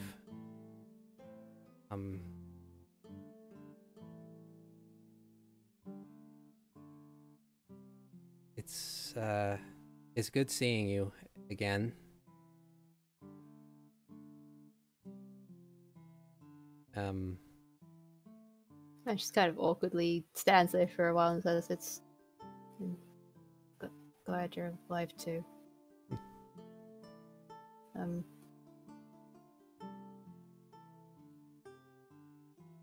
Khan's missed you." I missed all of you. Much as I love my sisters,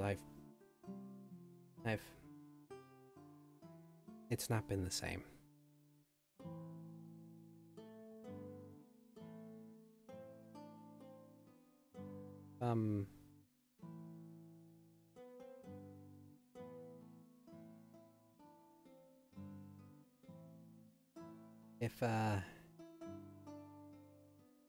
If you ever stop by the Gerudo Fortress at any point, just let him know that you're good with me. Could get you a fair distance inside before they start being jerks about it. They as welcoming as Kakariko. They don't, at the very least, they don't shoot you upon stepping over the threshold. But Good. things are not exactly the most pleasant of things in the desert, and people can get a bit jumpy. So You said the desert was like an ocean, but sand. yeah, I got to see the ocean. oh, did you now? I went to Sarkoza.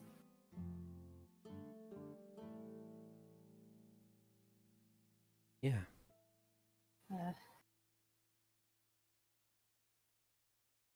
And that's kind of in a very stilted way, just kind of tells her things that have been happening.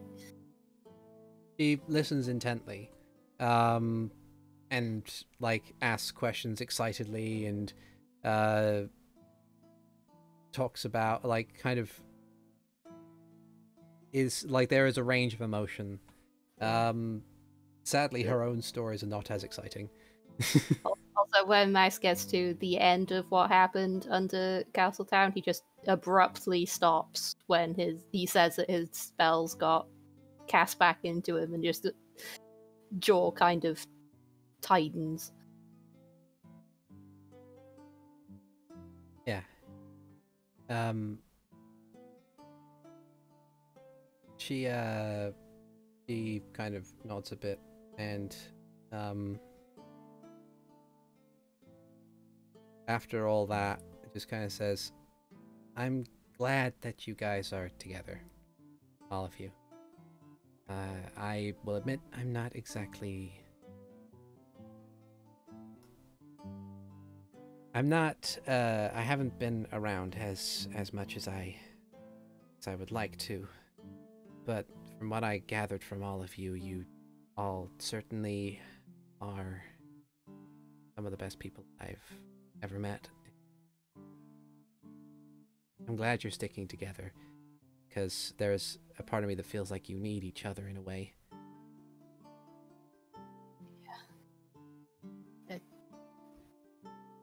Starting to think so too. You're a good guy, Max.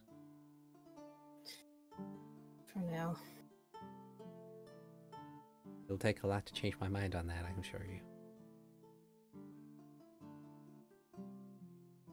Guess it will. Kind of like casts a glance to the town and then back to you and says, "Listen, I should probably go and find the others before I make my way back home." Could you poke your head in at the points of the holy symbol, the temple? Like, Hikan's there, and he will be mad if I didn't tell you to go see him. Oh, thank you for letting me know where he was. It would take me a while to search the entire city. Thank you. I'll see you around. Yeah. See you around. And she puts the helmet back on, picks up the axe, and wanders her way toward Castletown.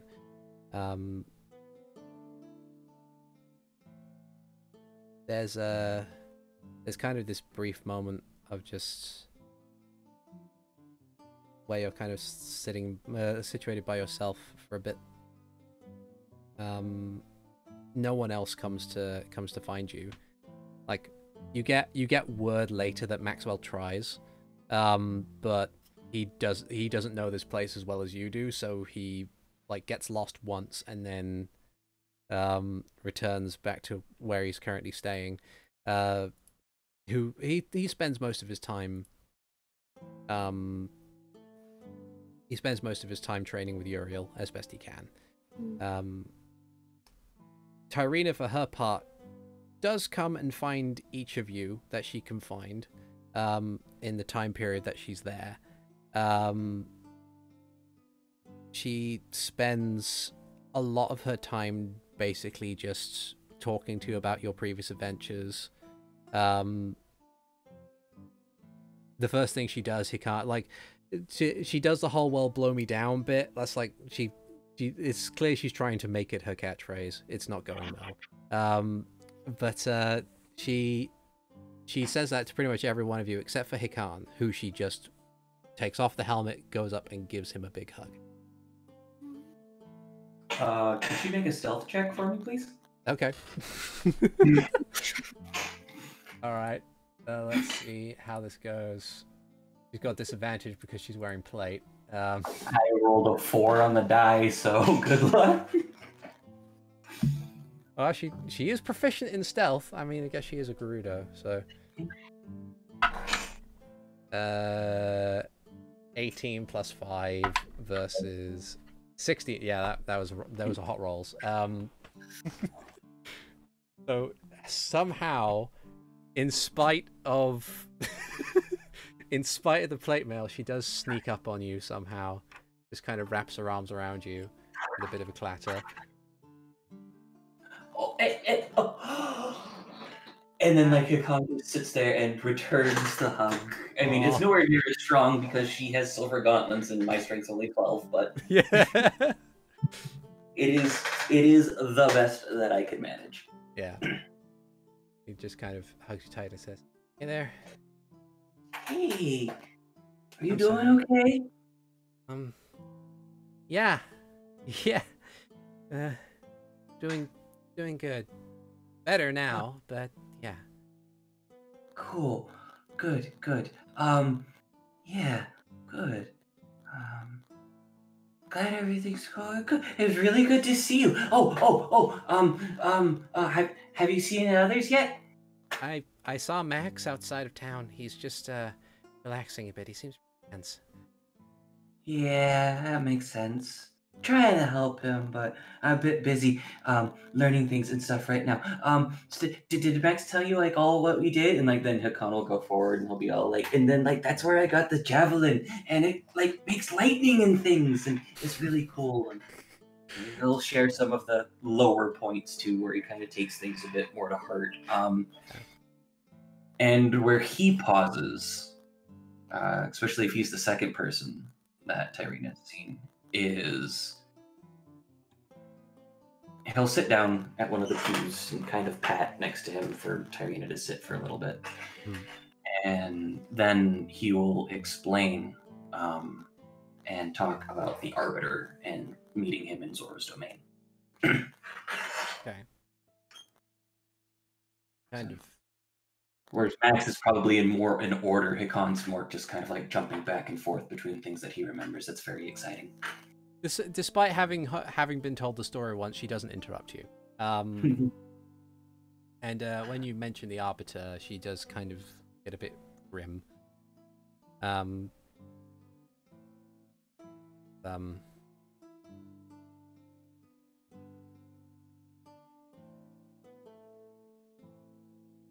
Did he look powerful?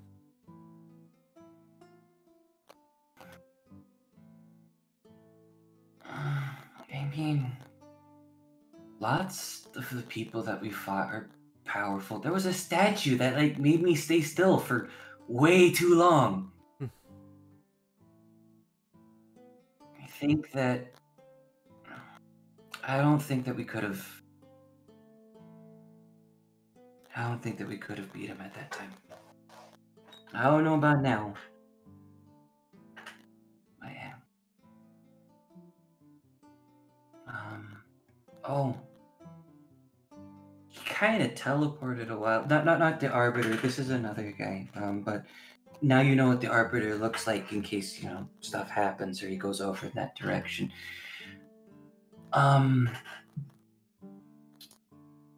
Have you heard of a moblin called Gorespire?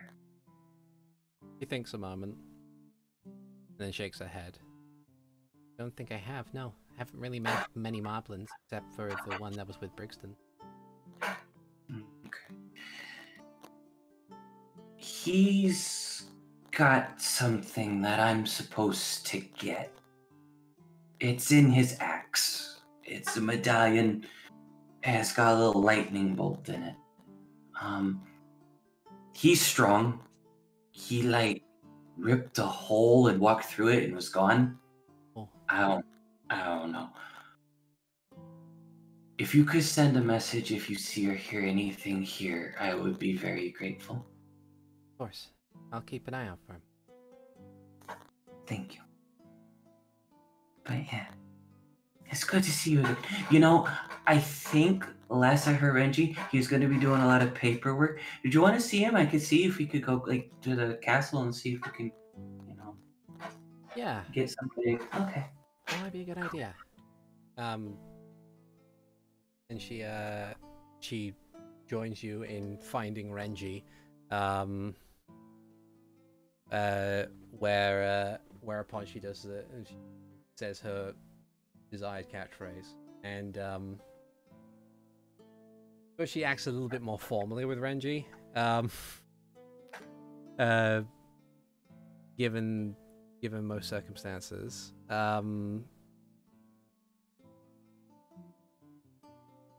If would I see her at the castle? Yeah, I'd say by this point, if not Tyrina, Hikan definitely has enough clout to get through. Mm-hmm. Yeah. Oh, definitely. If it's just Hikan, Tyrina, and Mara there, then I will just, as I see her, get up from the table where I was writing notes, just walk up to her, give her a hug, and rest my head kind of on. How tall is she?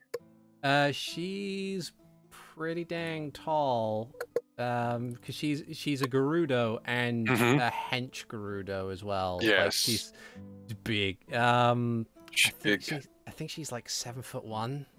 Okay, so she's a few inches shorter than I am, or taller than I am. Sorry.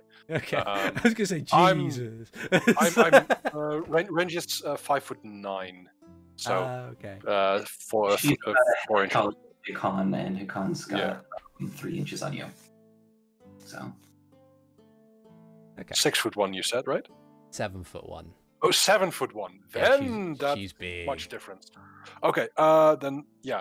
I'll just rest my head on her shoulder as I see her. Oh, I'm so glad you're okay. I'm glad you're okay too. That's to be determined. So I hear. You guys have been doing a lot since I was gone.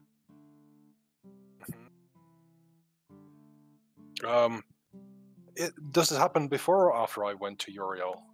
We'll say after. Okay. In that case, lots of stuff has happened. Also, this, and I step back, and from my hip, I grab this. How unassuming is the hilt of this sword? It kind of, like, it looks fancy. It does look Okay. fancy. Okay. So, I grab this fancy hilt off of my hip, and I just and like kind of whip it and turn it into this beaming blade of pure sunlight. That's pretty cool. It is pretty cool. Huh. And I extinguish it and put it back. That is basically the flashiest thing I can do. Mm-hmm. There's also this, and I kind of pull at my face and grow about a foot taller and look like a slightly smaller Tyrina. Well, I gotta. And then that is really. And then I clever. do jazz hands. You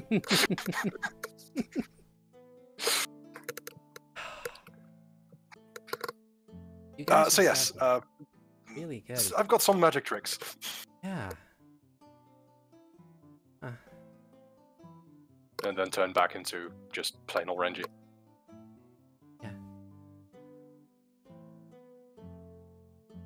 Yeah, all I've really been doing is just been doing training back at the temple, but it's good to see that you guys are progressing and thriving. Even, I would like Renji does look nervous as she uses that phrase. I don't think I could use that word for it. Have you met a traveling Sheikah by any chance?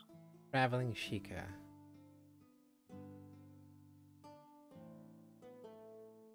Might need a bit more of a description. I know at least 3. Kind of looks like me, slightly taller. Oh, you mean your dad? Yes. Oh, no, I haven't. You seen have him. met him, yeah. Yeah, I believe so. But no, I haven't seen him. I mean, Is Sho and some other guards with your dad too? I believe he's not traveling alone now. I haven't seen Sho either.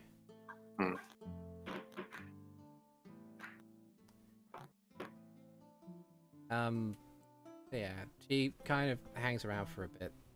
If Zayden is in town, she will go and have a look for Zayden, but if he's still off wandering in nature, then she might not have the time. Is Zayden back in town? Would Zayden like to be back in town? Biden can be back in town. Okay. Where would Zayden be in town at this time? What's the time of day? I'm gonna say that it's around about midday. Probably a decent time to be going around helping the sick and poor. So she kind of, like, having known you for a bit, she kind of makes a beeline to the slums, and welcomes anyone else who wants to come with.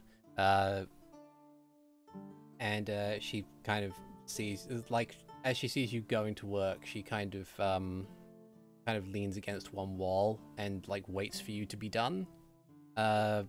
But you can quite clearly see her at the plate. Like, she's dressed in full plate. The only Gerudo in this group, or in this somewhat busy congregation in the slums, who's dressed in full plate, just kind of sits and waits. And, let me just check what my passive perception is. 19. I'm not sure I see it.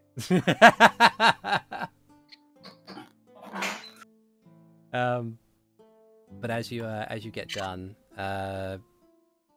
he kind of, like, pushes herself off the wall, wanders over and says, "Hey, Zayden." Hello, are you here to join us again? Not for now, no. I was in the neighborhood and wanted to come by and say hi. I mean, it's only fair. guys do mean a lot to me, and it would be awfully rude of me if I was just wander through and not say anything. Hello. How is things going for you then? They're going. They're going. It's the long and short. I've seen the others. They've given me quite a story. But I feel like you're the only person out of that entire group who's going to give me a straight answer when I ask this. Is everyone okay? As much as can be expected. Are you okay? I miss you guys.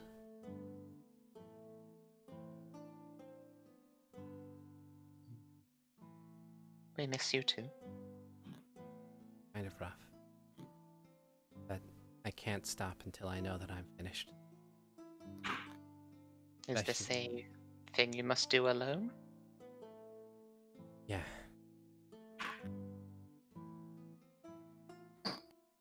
Okay. Obviously, I'm sure you know you can ask for help if you need it. Yeah. Trust me, the moment I need help, I will make the trek back here to speak to you. Or wherever it is that you guys are. But... I think we're getting a house here somewhere. Oh. That's good.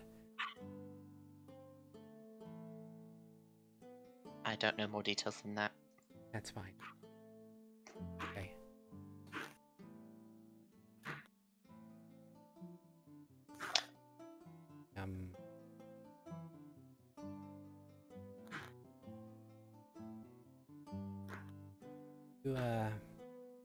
Do you miss him?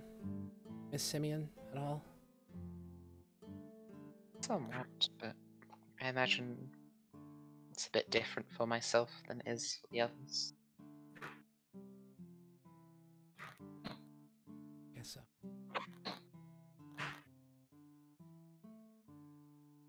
Kind of slumps her shoulders a bit. Her head's like, I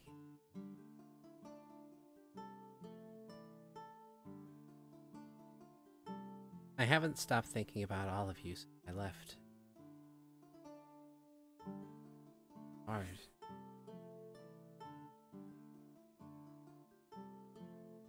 I want to help, but I don't know if I can still. This arbiter thing. I'm sorry. I didn't want to make the. Didn't want to make our reunion so dour. Oh no, this is fairly normal for me. Now that just makes me even more sad. But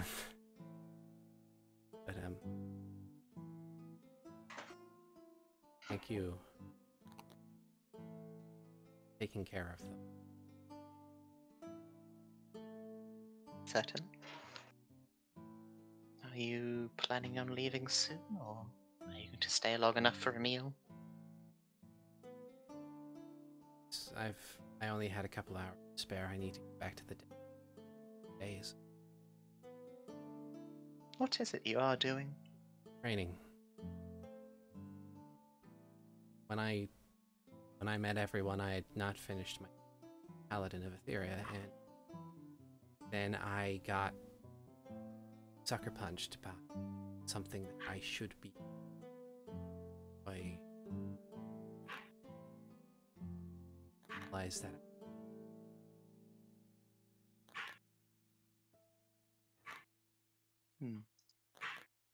That is fair, if you feel you have to, and to accomplish what you need to.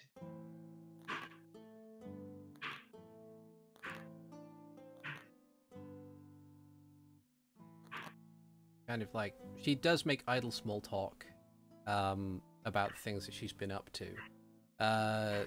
She's much more open about her own insecurities with you, Zayden, simply because she sees you as, like, probably because you are the oldest of the group, that you are kind of like default dad figure now, especially now that Simeon's gone. But it's... Oh no. Apparently just too much for Zayden. But, yeah. After a while, she does kind of like bid you farewell. Kind of gives you an intoned glance to keep those insecurities to yourself.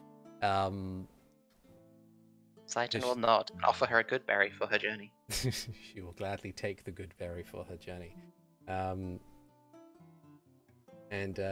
then without much else, she departs. And then a couple more days pass. It's getting very close to the coronation. It's like day before the coronation. Things are being set up and ready to go. Mara, interestingly enough, comes and finds each and every one of you and asks if you would like to join her at the Royal Hylian Inn just for a bit. He wants to kind of have a sit down just to finalize bits and pieces of paperwork. Mm-hmm.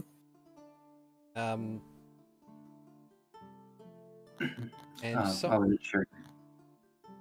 I wasn't sure who wanted to do shopping at the same time, so I was holding off on it. But at some point during all of that, Hikan does go over to Uriel's, points at the exact box that he showed from the Bracers of Defense, pulls out the 500 gold box that he was given, and puts it on the desk, on Uriel's desk. Because it was like 5,000 gold pieces. That's how much I was told I was having. I want my bracers. You get your braces. Uriel kind of opens up and says, "Be thankful. No one else came into bodies. It's fine. Here." And he provides you with braces of defense. And then Hikan will meet Mara at that point. So,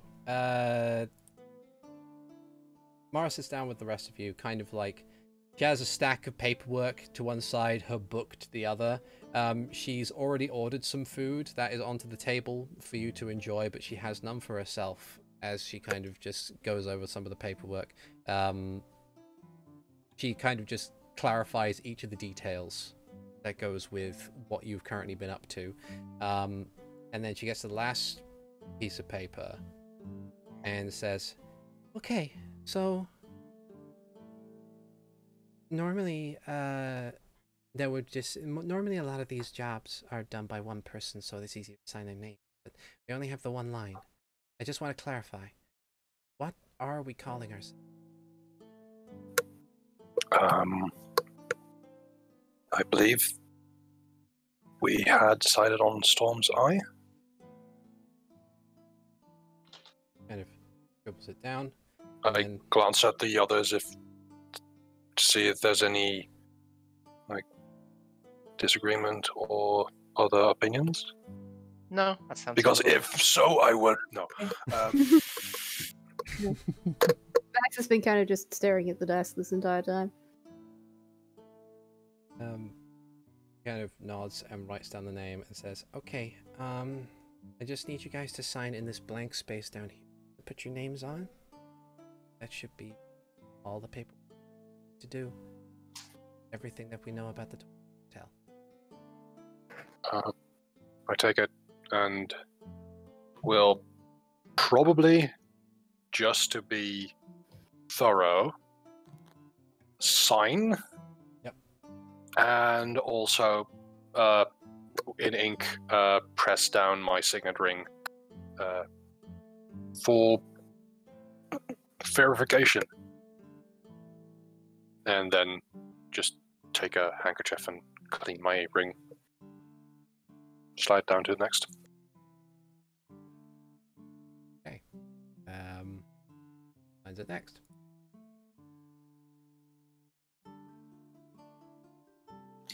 Right as Renji's getting ready to go, Hikan excuses himself to go get a drink. Okay.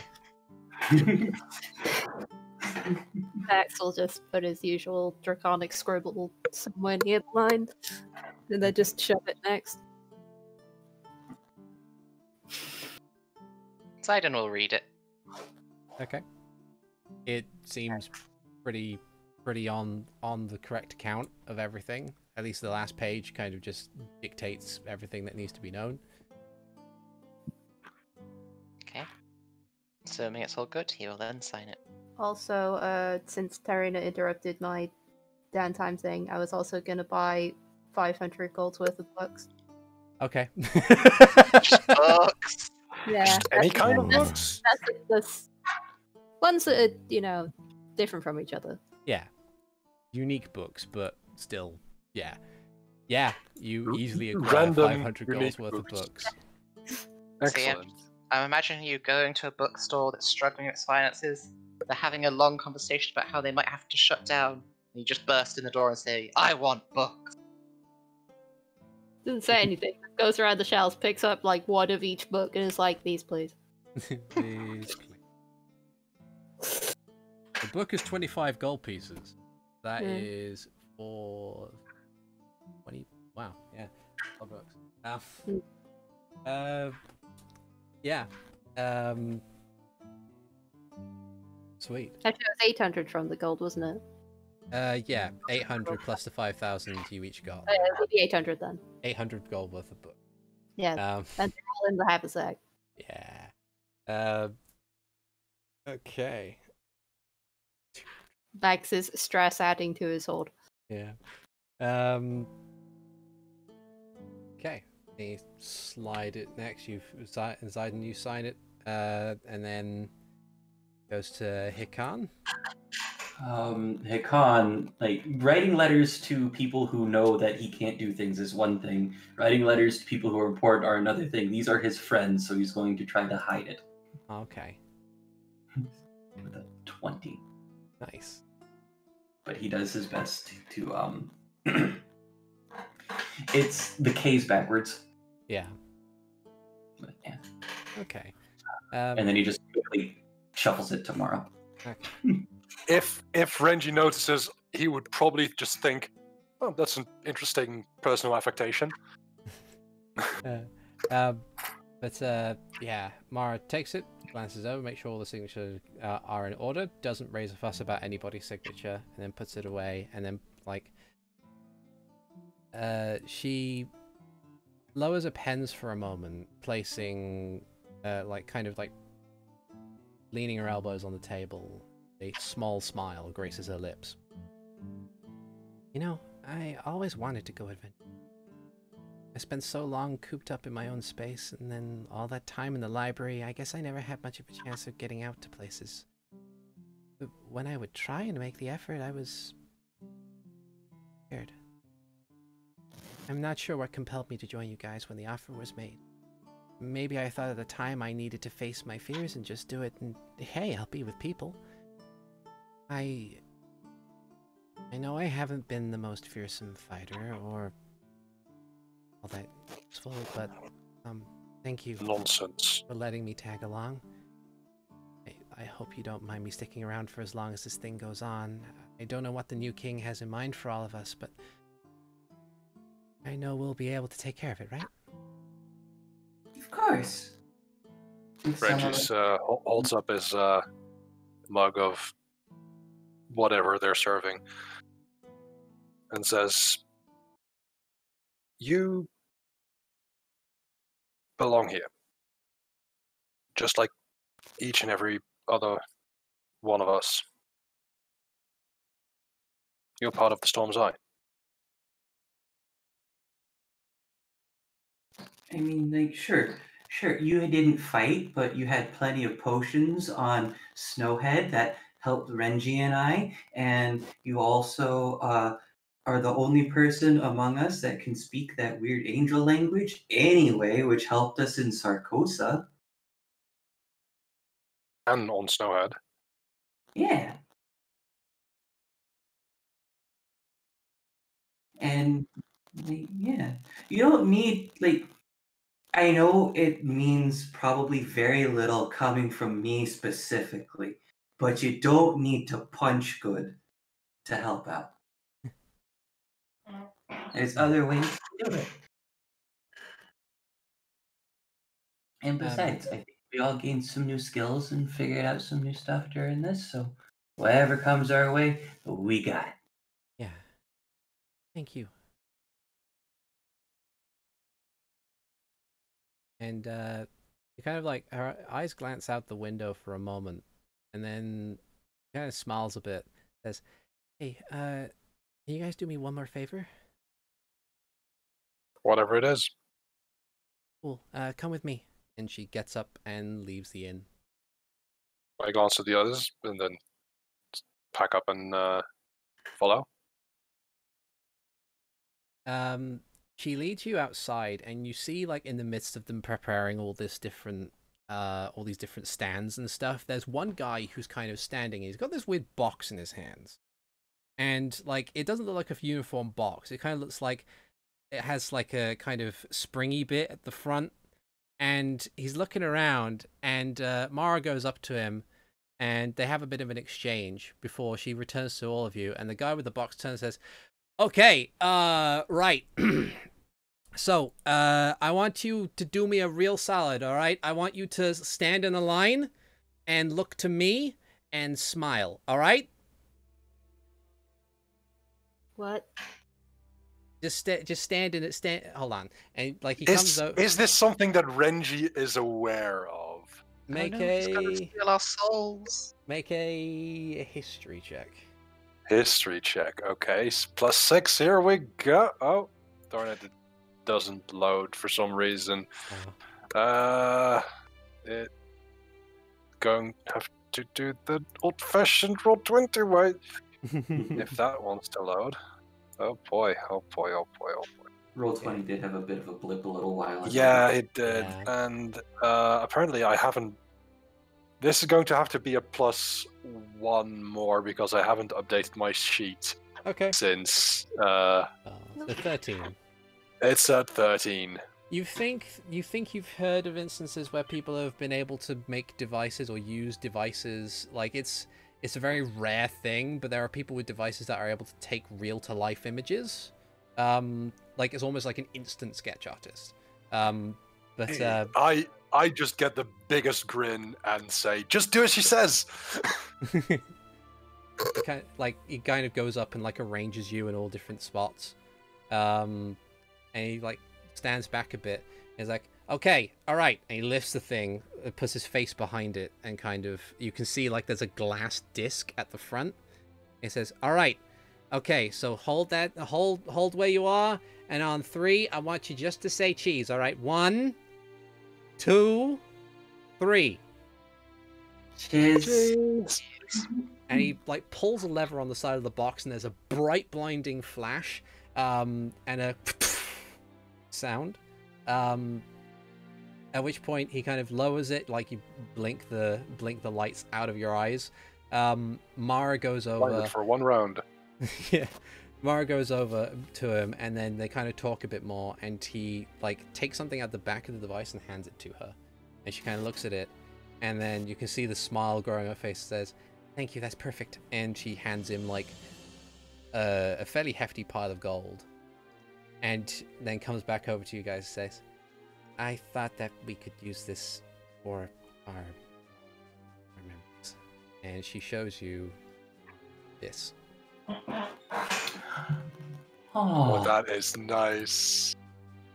I'll put it up on the stream so it's a bit larger. There we go. Ah,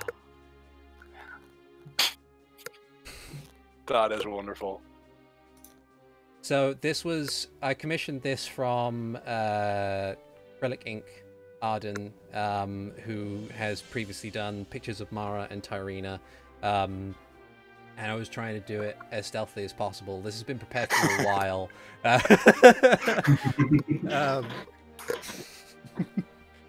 But yeah, that picture is an in-game item for you. You now have a photograph of your entire group. Awesome. Yay! And I look over at Mara and say, first decoration of our house? yeah, absolutely.